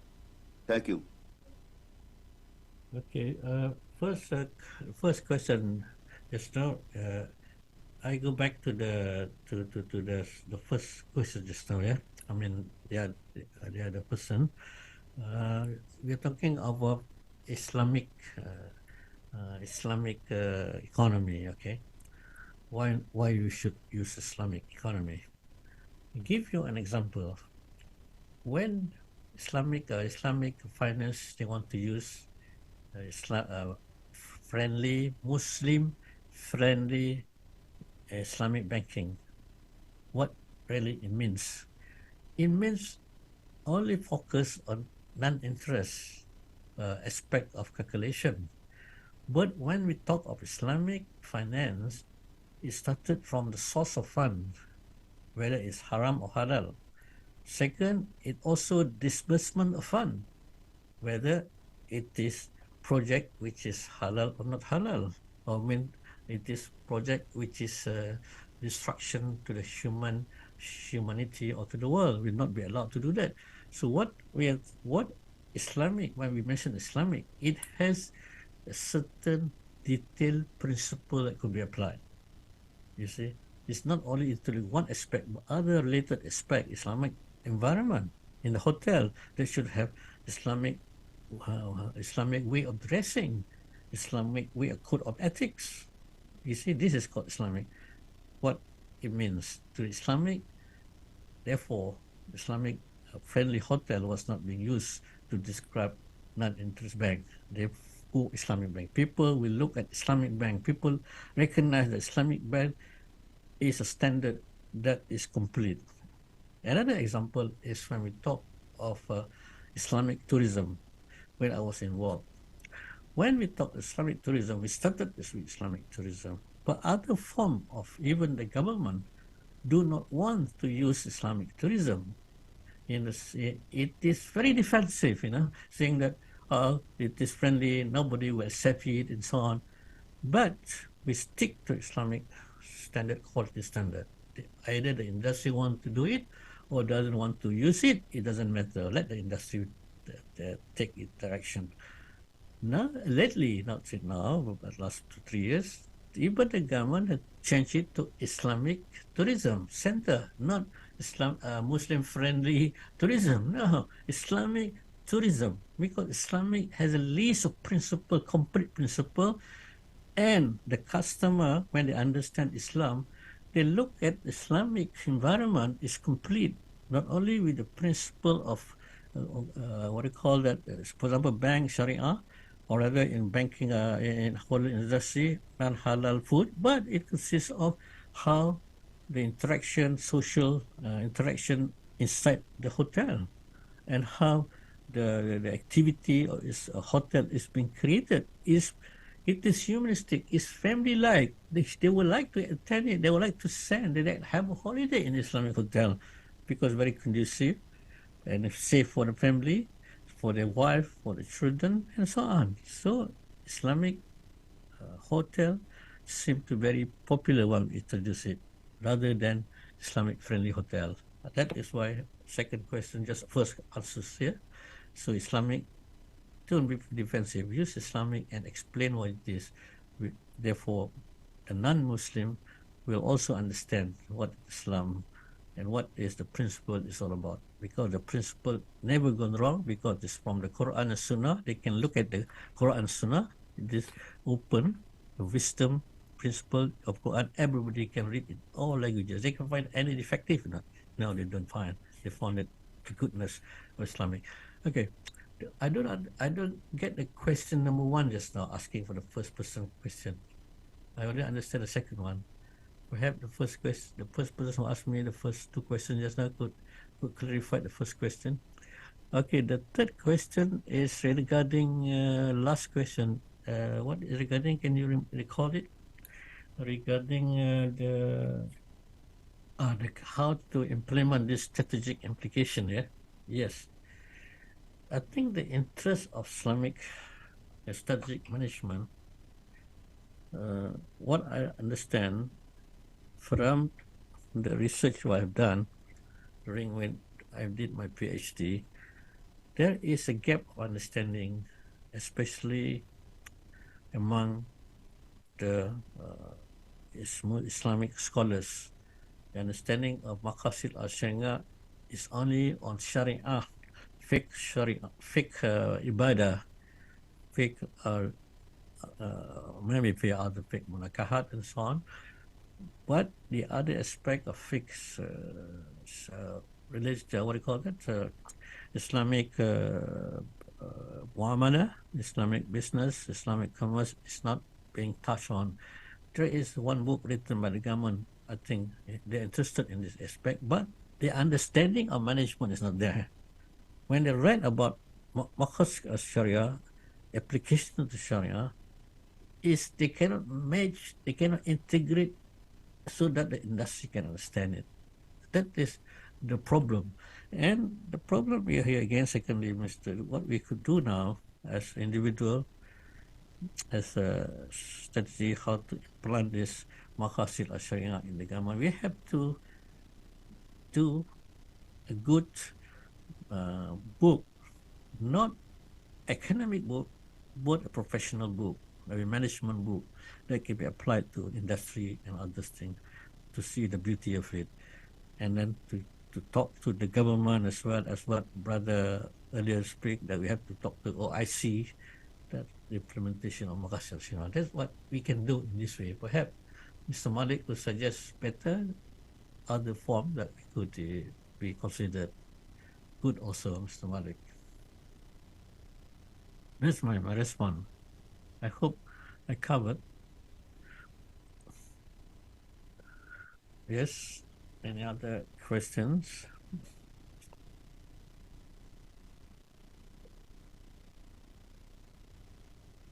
Prof, my first question is about the term masyarakat madani, Prof, as an alternative to the Japanese term, society 5.0, Madani as a term refers to Islamic-based order that you are saying in your presentation. You say about society 5. Masyarakat Madani as an alternative, alternative to the term society 5.0, and we using the term alternative term for society 5.0 because Madani has a meaning about the Islamic-based order, not only order ethic, but based on Islamic ethic of to create an order. Thank you, bro. Yes. Why I use society? Maybe you're right as well. When I look at the Japanese proposal on the World Society 5, they call it Society 5. The reason behind it, they try to look into integration of all aspects of technology, artificial intelligence, what do you call that? Smart cities. They want to create a smart society. This is what this is. So it is short, a short of they try to say centered society. They call society. Maybe I've been influenced on that. I use that humanistic society, Islamic humanistic society. Perhaps we can change it in the form that Islamic society, isn't it? Or just word by itself, Islamic society. Just get rid of the society 5, because 5 is a continuation of 5, 6 here. I think that is a good idea, that that will take that to light, in the sense that we should focus on name branded Islamic society, humanist society, or Islamic society itself.